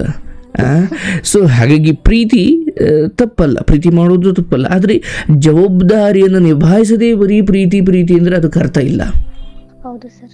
ನೀವು ಮೊದಲು ನಿಮ್ಮ ಅಸ್ತಿತ್ವವನ್ನು ಪ್ರೂವ್ ಮಾಡಿ, ನಿಮ್ಮ ಇರುವಿಕೆಯನ್ನು, ನಿಮ್ಮ ಶಕ್ತಿಯನ್ನು ಪ್ರೂವ್ ಮಾಡಿ, ನೀವೇ ತಂದೆ ತಾಯಿಗೆ ದುಡ್ದು ಹಾಕ್ತಾ ಇದ್ದೀರಾ ಅಥವಾ ದುಡಿಯೋ ಹಂತಕ್ಕೆ ಬಂದಿದ್ದೀರಾ ಅಂದಾಗ, ಅಪ್ಪ ನಾನು ಇಂಥ ಹುಡುಗಿ ಪ್ರೀತಿ ಮಾಡ್ತೀನಿ, ಹೌದನೋ ನಡಿ ಅವ್ರ ಮನೇಲಿ ಮಾತಾಡೋಣ ಅಂತ ನಿಮ್ಮ ಅಪ್ಪ ಅಮ್ಮ ಹೇಳ್ತಾರೆ. ನೀವಿನ್ನೂ ಬೀದಿ ತಿರ್ಕೊಂಡು ಇನ್ನು ಕಾಲೇಜ್ಗೆ ಹೋಗ್ತಾ ಇರ್ಬೇಕಾದ್ರೆ, ಅಪ್ಪ ನಾನು ಹುಡುಗಿ ಮದುವೆ ಮಾಡಿದ್ದೀನಿ ಅಂದರೆ ಎಡಗಿಡೆ ಮಂಟೆ ತಗೊಂಡು ಹೊಡಿತಾರೆ, ಎಡೆಮಟ್ಟೆ ತಗೊಂಡು ಓಡಿಸಾಡ್ತಾರೆ. ಹಾಗಾಗಿ ನಿಮ್ಮ ಜವಾಬ್ದಾರಿಯನ್ನು ಪೂರೈಸದೆ ಸ್ವತಂತ್ರಕ್ಕೋಸ್ಕರ ಹಪಿಸೋದು ಸಿಗೋಕ್ಕೆ ಸಾಧ್ಯ ಇಲ್ಲ. ಬಟ್ ಏನಿವೆ, ನಿನ್ನ ಕಥೆಯಿಂದ ತುಂಬ ಜನ ಹೆಣ್ಮಕ್ಳಿಗೆ ಅನಿಸಿರುತ್ತೆ, ಹೌದಪ್ಪ ನಾವು ಪ್ರೀತಿ ಪ್ರೇಮ ಅಂತ ಹೋಗಿ ಇನ್ನೂ ಏನೂ ಇಲ್ಲ, ನಮಗೆ ಇನ್ನೂ ಯಾರೋ ದೊಡ್ಡದಾಗ್ತವ್ರೆ, ನಾವು ಬೇರೆ ಇನ್ನೊಬ್ಬರನ್ನ ಪ್ರೀತಿ ಮಾಡೋದು ಇದೆಯಲ್ಲ, ಅದು ಒಪ್ಪಿಗೆ ಕೊಡಲ್ಲ. ನಾವು ದುಡಿಮೆ ಮಾಡಬೇಕು, ದುಡ್ಡಿರಬೇಕು ಇಲ್ಲ ದುಡಿತಾ ಇರಬೇಕು ಅನ್ನೋ ಮಾತಿದೆಯಲ್ಲ, ಹಂಗೆ ನಿನ್ನ ಬದುಕೇ ಅದ್ಭುತವ. ಎಷ್ಟೆಲ್ಲ ವಿರೋಧ, ಎಷ್ಟೆಲ್ಲ ನನ್ನೂರು ಅನಿಸಿಕೊಂಡವರಿಂದಲೇ ಆ ಮಟ್ಟಿನ ತುಳಿಯೋ ಕೆಲಸ ಆದಾಗಲೂ ನೀನೆಲ್ಲೂ ಕುಂದಿಲ್ಲ, ನಿನ್ನ ಎಜುಕೇಶನ್ ಮುಗಿಸ್ದೆ, ಕಷ್ಟಪಟ್ಟೆ, ಜಾಬ್ ತಗೊಂಡೆ. ಎಲ್ಲದರಲ್ಲೂ ನನಗೆ ತುಂಬಾ ಸಪೋರ್ಟಿವ್ ಆಗಿದ್ದೆ ಅಂದ್ರೆ ನಮ್ಮ ಲೆಕ್ಚರರ್ಸ್ ಸರ್. ಓ ಬ್ಯೂಟಿಫುಲ್. ನಮ್ಮ ಡಿಗ್ರಿ ಕಾಲೇಜ್ ನಾನು ಓದ್ಬೇಕಾದ್ರೆ ನಮ್ಮ ಲೆಕ್ಚರರ್ಸ್ ಇದ್ರು ಸರ್. ಅವರು ಇವಾಗ ನಾನು ಮದ್ವೆ ಆಗಿದ್ದೀನಲ್ಲ ಸರ್, ಅವ್ರಿಗೆ ರಿಲೇಟಿವ್ಸ್ ಆಗ್ಬೇಕು. ನಮ್ಗೆ ಅದು ಗೊತ್ತಿಲ್ಲ, ಮದ್ವೆ ಟೈಮಲ್ಲಿ ಗೊತ್ತಾಯ್ತು ಸರ್. ಅವ್ರು ನನ್ಗೆ ಅವಾಗಿಂದನೂ ತುಂಬಾ ಸಜೆಸ್ಟ್ ಮಾಡ್ತಾ ಬಂದ್ರು ಸರ್, ನೀನು ಸಂಬಂಧಗಳನ್ನ ನಂಬ್ಕೊಂಡೇ ಜೀವನ ಮಾಡ್ಬೇಡ, ನಿನ್ ಜೀವನ ನೀನ್ ನೋಡ್ಕೊ, ಯಾಕಂದ್ರೆ ನಿನಗೆ ಅಮ್ಮ ಇಲ್ಲ, ಅಪ್ಪ ನೋಡಿದ್ರೆ ಈ ತರ, ಅಣ್ಣ ತಮ್ಮ ಯಾರು ಇಲ್ಲ ನಿನ್ ಸಪೋರ್ಟ್ಗೆ, ನಿನ್ ಜೀವನ ಮೊದಲು ನೀನ್ ನೋಡ್ಕೊ, ನೀನ್ ಚೆನ್ನಾಗ್ ಓದು ಅಂತ ತುಂಬಾ ಸಪೋರ್ಟ್ ಮಾಡಿದ್ರು ಸರ್. ಬ್ಯೂಟಿಫುಲ್. ಕೆಲವೊಬ್ಬರಿಗೆ ಒಂದು ವರ, ಶಿಕ್ಷಕರು ತಂದೆ ತಾಯಿಯಾಗಿ ನಿಂತ್ಕೊಂಡ್ಬಿಡ್ತಾರೆ ಕೆಲವೊಬ್ಬರ ಜೀವನದಲ್ಲಿ. ನಿನ್ನ ಆ ಗುರುಗಳನ್ನು ಸ್ಮರಿಸುವ ಸಮಯ, ಪ್ರತಿ ತಂಪು ಹೊತ್ತಲು ನಿಮ್ಮ ಅಜ್ಜಿ ನೆನೆಸ್ಕೊಂಡಾಗಲೂ ಜೊತೆಲಿ ನಿಮ್ಮ ಗುರುಗಳು ನೀವು ನೆನಪಾಗಬೇಕು. ಖಂಡಿತವಾಗ್ಲೂ ಸರ್. ಅವ್ರ ಜೀವಗಳು ತಣ್ಣಗಿರ್ಲಿ, ಶುಭವಾಗ್ಲಿ ತಾಯಿ. ಇದನ್ನೆಲ್ಲ ನೋಡಿ ಸರ್, ನಾನು ಎಲ್ಲಾ ಹೆಣ್ಮಕ್ಳಿಗೆ ಹೇಳೋದು ಇಷ್ಟೇ ಸರ್, ಎಲ್ಲರೂ ಪೇರೆಂಟ್ಸ್ ಮೇಲೆ ಡಿಪೆಂಡ್ ಆಗಿರೋದು ಅಷ್ಟು ಸರಿ ಅಲ್ಲ. ಅಂದ್ರೆ ಅವ್ರು ಪ್ರೀತಿ ಮಾಡ್ರಿ, ಏನೇ ಮಾಡ್ರಿ, ಮೊದ್ಲು ಅದೆಲ್ಲದಕ್ಕಿಂತ ಮೊದ್ಲು ವಿದ್ಯಾಭ್ಯಾಸಕ್ಕೆ ಜಾಸ್ತಿ ಒತ್ತು ನೀಡ್ರಿ ಅಂತ ಸರ್. ಚೆನ್ನಾಗಿ ಓದ್ರಿ, ಚೆನ್ನಾಗಿ ಇದ್ ಮಾಡ್ಕೊಳ್ಳಿ, ಆಮೇಲೆ ಎಲ್ಲರೂ ನಿಮ್ಮ ಹತ್ರ ಬಂದೇ ಬರ್ತಾರೆ. Super super. ಎಜುಕೇಶನ್ ಮಾತ್ರ ಯಾವ್ದೇ ಕಡೆಕ್ಕೂ ನಿಲ್ಸಬಾರ್ದು. ಹೆಣ್ಮಕ್ಳು ಸರ್, ಅದ್ರಲ್ಲೂ ಹೆಣ್ಮಕ್ಳು, ಕೆಲವೊಂದ್ ಮನೇಲಿ ಹೆಣ್ಮಕ್ಳನ್ನ ಓದ್ಸಕ್ಕೆ ರೆಡಿ ಇರಲ್ಲ ಸರ್. ಅವಳು ಓದ್ ಏನ್ ಮಾಡ್ಬೇಕು, ಅವಳು ಏನಕ್ಕೆ ಓದ್ಬೇಕು, ಮದ್ವೆ ಮಾಡಿ ಕಳ್ಸೋಣ, ಆತರ ಮೈಂಡ್ ಸೆಟ್ ಇರೋರು ಇರ್ತಾರೆ. ಅದಕ್ಕೆ ನಾನು ಶುರುವಿನಲ್ಲಿ ಪ್ರಶ್ನೆ ಕೇಳಿದ್ದೆ ನಿಮ್ಗೆ. ಹಾ ಸರ್, ಕೊನೆಗಾಲದಲ್ಲಿ ಯಾರೇ ಕೈ ಬಿಟ್ರು, ಎಲ್ಲಾ ಕೈ ಬಿಟ್ರು, ವಿದ್ಯೆ ಮಾತ್ರ ಯಾವ್ದೇ ಕಾರಣಕ್ಕೂ ಕೈ ಬಿಡಲ್ಲ ಸರ್. ಸತ್ಯ ಸತ್ಯ ಸತ್ಯ. ನಾನು ಲೆಕ್ಚರರ್ ಆಗಿ ನನ್ನ ಸ್ಟೂಡೆಂಟ್ಸ್ ಗೆ ಹೇಳೋದೇ, ಬೇರೆ ಹೆಣ್ಮಕ್ಳಿಗೆ ಹೇಳೋದೇ ಸರ್, ಮೊದಲು ಎಜುಕೇಶನ್ ಗೆ ನೀವು ನಿಮ್ಮ ಒಂದು ಸಮಯವನ್ನ ಜಾಸ್ತಿ ಕೊಡಿ ಅಂತ ಹೇಳ್ತೀನಿ ಸರ್. ಹೌದು ಹೌದು, ಫಸ್ಟ್ ಪ್ರಿಫರೆನ್ಸ್ ಎಜುಕೇಶನ್ ಗೆ ಕೊಡಿ ಅಂತ. ನೀವು ಹೇಗೆ ಬ್ಯಾಂಕ್ ಬ್ಯಾಲೆನ್ಸ್ ಜಾಸ್ತಿ ಮಾಡುವ ಪ್ರಯತ್ನ ಮಾಡ್ತಿರೋ ಹಾಗೆ ಇಂಟರ್ನಲ್ ಸ್ಟೋರೇಜ್ ಅಂತ ಇದೆ ಮನುಷ್ಯನಿಗೆ, ಅಂದ್ರೆ ಅಂತರಂಗದ ಒಂದು ಬ್ಯಾಂಕ್ ಖಾತೆ, ಅದರಲ್ಲಿ ಜ್ಞಾನ ಅನ್ನೋ ಹಣವನ್ನು ನೀವು ಡೆಪಾಸಿಟ್ ಮಾಡಬೇಕು. ಇಲ್ಲಾಂದ್ರೆ ಈಗ ATM ಅಲ್ಲಿ ಕಾರ್ಡಲ್ಲಿ ಹಣ ಎತ್ತು ಅಂದಾಗ ATM ಅಲ್ಲಿ ಹೋಗ್ತೀವಿ, ಕಾರ್ಡ್ ಬ್ಯಾಂಕ್ ಅಕೌಂಟಲ್ಲೇ ಇಲ್ಲ ಅಂದ್ರೆ ಎಲ್ಲೂ ATM ಮುಂದೆ ಹೋಗಿ ಬಾಯ್ ಬಡ್ಕೊಂಬ ಅಷ್ಟೇ. ನನ್ನ ಜೀವನದಲ್ಲಿ ನಾನ್ ನೋಡಿರೋ ಸರ್, ಒಂದು ಬಟ್ಟೆ ಅಂಗಡಿಲಿ ಕೆಲಸ ಮಾಡ್ತಿದ್ದೋಳು ಇವತ್ತು 100 ಜನಕ್ಕೆ ವಿದ್ಯೆ ಹೇಳೋ ಲೆವೆಲಿಗೆ ನಾನು ಬೆಳೆದಿದ್ದೀನಿ ಅಂದ್ರೆ ನನ್ನ ಎಜುಕೇಶನ್ ಇಂದ ಸರ್. ಹೌದು, ಶಿಕ್ಷಣ ಹುಲಿ ಹಾಲಿದ್ದಂಗೆ, ಅದನ್ನು ಕುಡಿದವ್ರು ಗರ್ಜಿಸ್ಲೇಬೇಕು ಅಂತ ನಮ್ಮ ಅಂಬೇಡ್ಕರ್ ಅವ್ರು ಒಂದು ಮಾತು ಹೇಳಿದ್ದಾರೆ ಸರ್, ನೀನ್ ಕತ್ ಬಗ್ಸಿ ನನ್ನನ್ನ ಓದು, ನಿನ್ನ ತಲೆ ಎತ್ತೋ ತರ ನಾನು ಮಾಡ್ತೀನಿ ಅಂತ. ಸತ್ಯ ಸತ್ಯ ಸತ್ಯ. ಪುಸ್ತಕಕ್ಕಿರೋ ಶಕ್ತಿ ಅದು. ಒಳ್ಳೇದವ. ನಿನ್ನ ಇಚ್ಛಾಶಕ್ತಿ, ನಿನ್ನ ಮನೋಬಲ, ಆಯಾ ನಿನ್ನ ವೈಯಕ್ತಿಕ ಮನೆಯ ಪರಿಸ್ಥಿತಿಗಳಿಗೆ ಹೇಗೆ ಬೇಕೋ ಹಾಗೆಲ್ಲ ನೀನು ಧೈರ್ಯ ತಂದುಕೊಂಡಿದೆಯಾ, ಅದು ಅದ್ಭುತ. ಶುಭವಾಗಲಿ. ನನ್ನ ಜೊತೆ ಎಷ್ಟೊತ್ತು ಮಾತಾಡಿದ್ದಕ್ಕೆ ಥ್ಯಾಂಕ್ ಯು, ಆ್ಯಂಡ್ ಹಂಚಿಕೊಂಡಿದ್ದಕ್ಕೆ ಥ್ಯಾಂಕ್ ಯು. So beautiful. ನಿಮ್ಮ ಕಥೆನೇ ಒಂದು ಮಾದರಿಯಾಗಿದೆ. ಪ್ರೀತಿ ಬಂತು, ಪ್ರೀತಿನೂ ಇಲ್ಲಿ ಬರೋ ಎಲ್ಲರೂ ಪ್ರೀತಿ ವಿಚಾರದಲ್ಲಿ ಹೊಂದಿದ್ದಾರೆ, ಸಂಬಂಧದ ವಿಚಾರದಲ್ಲಿ ಹೊಂದಿದ್ದಾರೆ. ನಿಮ್ಮದು ಪ್ರೀತಿ ಬಂದರೂ ಕೂಡ, ಬಟ್ ಆ ಪ್ರೀತಿ ಅಂದರೆ ನಿನ್ನ ಜೀವನದಲ್ಲಿ ಪ್ರೀತಿ ಎಂಟ್ರಿ ಕೊಟ್ಟ ಸಮಯ ಚೆನ್ನಾಗಿರೋದ್ರಿಂದ ಗೆದ್ಕೊಂಡೆ. ಹೌದು ಸರ್. ಇದೇನೋ PUCಲೇ ಆಗಿದ್ದಿದ್ರೆ ಇದಾಗ್ತಿರ್ಲಿಲ್ಲ. ಸರ್ ಅಥವಾ ಇದನ್ನು ನಿಮ್ಮ ಅಜ್ಜಿ ಮೊದಲು ಅಸ್ಲಿಂದ ಆಚೆ ಕಳಿಸಿದ್ರಲ್ಲ, ಹಾ ಸರ್. ಅವಾಗಲೇ ನೀನೇನಾದರೂ ಪ್ರೀತಿ ಪ್ರೇಮ ಅಂದ್ಬಿಟ್ಟು ನೀನು ಟೀಚರ್ ಅಲ್ಲ. ಅವಾಗ ನನಗೆ ಇದ್ದಿದ್ದು ಒಂದೇ ಚಾಲೆಂಜ್ ಸರ್, ನನ್ನ ಯಾರು ಅವರೇ ನನ್ನ ಎಜುಕೇಶನ್ ಬಗ್ಗೆ ಮಾತಾಡ್ಬೇಕು ಅನ್ನೋ ತರ. ಸೊ ಅದಕ್ಕೋಸ್ಕರ ನಾನು ಚಾಲೆಂಜಿಂಗ್ ತಗೊಂಡು ಇಂಗ್ಲಿಷ್ ಅಲ್ಲಿ ಫೇಲ್ ಆಗಿದ್ದವಳು ಇಂಗ್ಲಿಷ್ ಟೀಚರೇ ಆಗಿದ್ದೀನಿ ಸರ್. ಇಂಗ್ಲಿಷ್ ನಂಗೆ ಅದೇ ಬಹಳ ವಿಚಿತ್ರ ಅನಿಸ್ತು. ಸಂತೋಷನವ, ನಿಮ್ಮ ದಾಂಪತ್ಯ ಸುಖಕರವಾಗಿರಲಿ. ಯಾವುದೇ ನಿರ್ಧಾರ ತೆಗೆದುಕೊಳ್ಳೋಕ್ಕಿಂತ ಮುಂಚೆ ನಿಮ್ಮಿಬ್ಬರಲ್ಲೂ ಒಂದು ಸಮಾಲೋಚನೆ ಆಗಲಿ ಮತ್ತು ಜೀವನ ಪಾರದರ್ಶಕವಾಗಿರಲಿ. ನಾನು ಯಾವಾಗಲೂ ಹೇಳ್ತೀನಿ, ಯಾವಾಗ ಗಂಡಂಗೆ ಗೊತ್ತಿಲ್ಲದಂಗೆ ಹೆಂಡತಿ ಫೋನ್ಗೆಲ್ಲ ಹಾಕಿಡೋಕೆ ಶುರು ಮಾಡ್ತಾಳೆ, ಹೆಂಡತಿಗೆ ಗೊತ್ತಿಲ್ಲದಂಗೆಲ್ಲ ಗಂಡಲ್ಲಿ ಹಾಕಿಡೋಕೆ ಶುರು ಮಾಡ್ತಾನೆ, ಅಲ್ಲೇನೋ ಶುರು ಆಗುತ್ತೆ ಅಂತ. ಬದುಕು ಪಾರದರ್ಶಕವಾಗಿರೋದು ಬಹಳ ಮುಖ್ಯ. ನಾನೇನೋ ಮುಚ್ಚಿಡೋಕೆ ಹೋದಷ್ಟು ಅದು ಎಂದೋ ಒಂದು ದಿವಸ ಆ ಮುಚ್ಚಿಟ್ಟು ಅದು ಬೆಟ್ಟವಾದಾಗ ಅದರ ಅಡಿಗೆ ಸಿಕ್ಕಿ ನಾನೇ ನಾಶವಾಗಬೇಕಾಗುತ್ತೆ. ಹೌದು ಸರ್. ಒಳ್ಳೆದಾಗಿ ಸರ್, ಒಂದು ಒಳ್ಳೆ ಪ್ರೀತಿ ಇರೋ ಕಡೆ ಮುಚ್ಚುಮರೆ ಏನು ಬರೋದೇ ಇಲ್ಲ ಸರ್. ಹೌದು ಹೌದು ಹೌದು ಹೌದು. ಮುಚ್ಚುಮರೆ ಮಾಡ್ಕೊಂಡು ಮಾಡೋ ಪ್ರೀತಿನೇ ಅಲ್ಲ. ಅದೇನಾಗ್ಬಿಡುತ್ತೆ, ಪ್ರೀತಿಗೂ ಮೀರಿ ಈಗ ನೀವಾದ್ರೆ ಕಷ್ಟ ನೋಡಿ ಬಂದಿದ್ದೀರವ್ವ. ಕೆಲವೊಬ್ರಿಗೆ ಏನಾಗ್ಬಿಡುತ್ತೆ, ಬಾಲ್ಯದಿಂದ ಸುಖದಲ್ಲೇ ಬಂದ್ಬಿಟ್ಟಿರ್ತಾರೆ. ಹೌದು. ಇಲ್ಲೆಲ್ಲೋ ಗಂಡನ ಮನೆಗೆ ಬಂದು ಕಷ್ಟ ಬಂದಾಗ ಮತ್ತೆ ಸುಖ ಎಲ್ಲಿದೆ ಅಂತ ಹುಡ್ಕೋಕೆ ಶುರು ಮಾಡಿಬಿಡ್ತಾರೆ. ಆಗ ಅದನ್ನು ನಾವು ಅಕ್ರಮ ಅಂತ ಕರಿತೀವಿ. ಹಾಗಾಗಿ ತಂದೆ ತಾಯಿಗಳು ಬಾಲ್ಯದಲ್ಲೇ ಮಕ್ಕಳಿಗೆ ಸಂಬಂಧಗಳು ಹೇಗಿರಬೇಕು, ಯಾರ ಜೊತೆ ಹೇಗಿರಬೇಕು, ಈ ಸಮಾಜ ಅಕ್ರಮದಲ್ಲಿರೋರನ್ನು ಹೇಗೆ ನೋಡುತ್ತೆ, ಹಾಗೆ ನೀವು ಯಾಕೆ ಹಾಕಬಾರ್ದು, ಒಳ್ಳೆ ದಾರಿಯಲ್ಲಿ ಯಾಕೆ ಹೋಗಬೇಕು, ಈ ಮಾರಲ್ ಎಜುಕೇಷನ್ ತೋರಿಸ್ಬೇಕಂದ್ರೆ ಮಕ್ಕಳಿಗೆ ಕಷ್ಟ ತೋರಿಸಿ ಅದನ್ನೆಲ್ಲ ಬಿಡಿಸಿ ಹೇಳಿದಾಗ ಅವ್ರಿಗೆ ಮುಂದೆ ಅರ್ಥ ಆಗುತ್ತೆ. ಅವರು ನೀವು ಕ್ಯಾಡ್ಬರಿ ಚಾಕ್ಲೇಟ್ ಕೊಟ್ಟು ಮುದ್ದಾಗಿ ಬೆಳೆಸಿದ್ದೀರಿ, ಈಗ ಅವರು ಜೀವನದ ಸವಾಲುಗಳಿಗೆ ಹೊಂದಿಕೊಳ್ಳೋಕೆ ತಯಾರಿಲ್ಲ ಅಂದಾಗ ಆ ಪಾಪ ಹೆತ್ತವರಿಗೆ ತಲುಪುತ್ತೆ.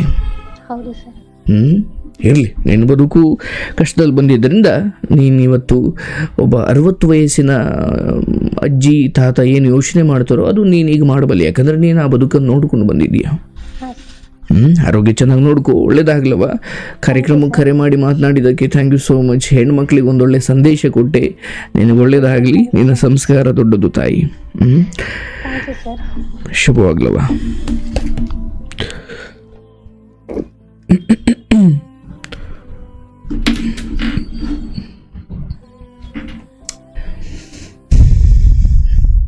ನೋಡಿ, ಪ್ರೀತಿಯಲ್ಲಿ ತನ್ನ ಪ್ರೀತಿಯನ್ನು ಗಿಟ್ಟಿಸ್ಕೊಂಡು ಈಗ ನಾನು ತುಂಬ ಚೆನ್ನಾಗಿದ್ದೀನಿ ಭಾಳ ಅಪರೂಪ ನಾನು ನೋಡೋದು. ಅಯ್ಯೋ ನನ್ನ ಪ್ರೀತಿ ಸೋತು ಅಂತ ಹೇಳೋ ಜನಗಳೇ ಜಾಸ್ತಿ. ಅದು ಏನೂ ಮಾಡಲಿಕ್ಕಾಗಲ್ಲ. ಬಟ್ ಇವರು ಪ್ರೀತಿ ಗೆಲ್ತು ಅಂದರೆ ಅಷ್ಟೊತ್ತಿಗಾಗಲೇ ಇವರು ಬದುಕಲ್ಲಿ ಸ್ವಾವಲಂಬಿಯಾಗಿ ನಿಂತಿದ್ದರು, ಹೌದಲ್ಲ? ಹಾಗಾಗಿ ಸ್ವಾತಂತ್ರ್ಯವನ್ನು ಬಯಸುವ ಜನ ತಮ್ಮ ಜವಾಬ್ದಾರಿಗಳನ್ನು ಸ್ವೀಕಾರ ಮಾಡಲಿಕ್ಕೆ ತಯಾರಿರಬೇಕು. ಇಲ್ಲ, ನಂಗೆ ಜವಾಬ್ದಾರಿ ಬೇಡ, ಆದರೆ ಸ್ವಾತಂತ್ರ್ಯ ಬೇಕು ಅಂದರೆ ಈ ಲೋಕದಲ್ಲಿ ಅದು ಸಾಧ್ಯ ಇಲ್ಲ. ಹಂಗಾಗ್ಬೇಕಂದ್ರೆ ನೀವು ಸ್ವಾಮೀಜಿ ಆಗಬೇಕಷ್ಟೇ. ಒಳ್ಳೆಯದಾಗಲಿ, ಶುಭವಾಗಲಿ. ಈಗ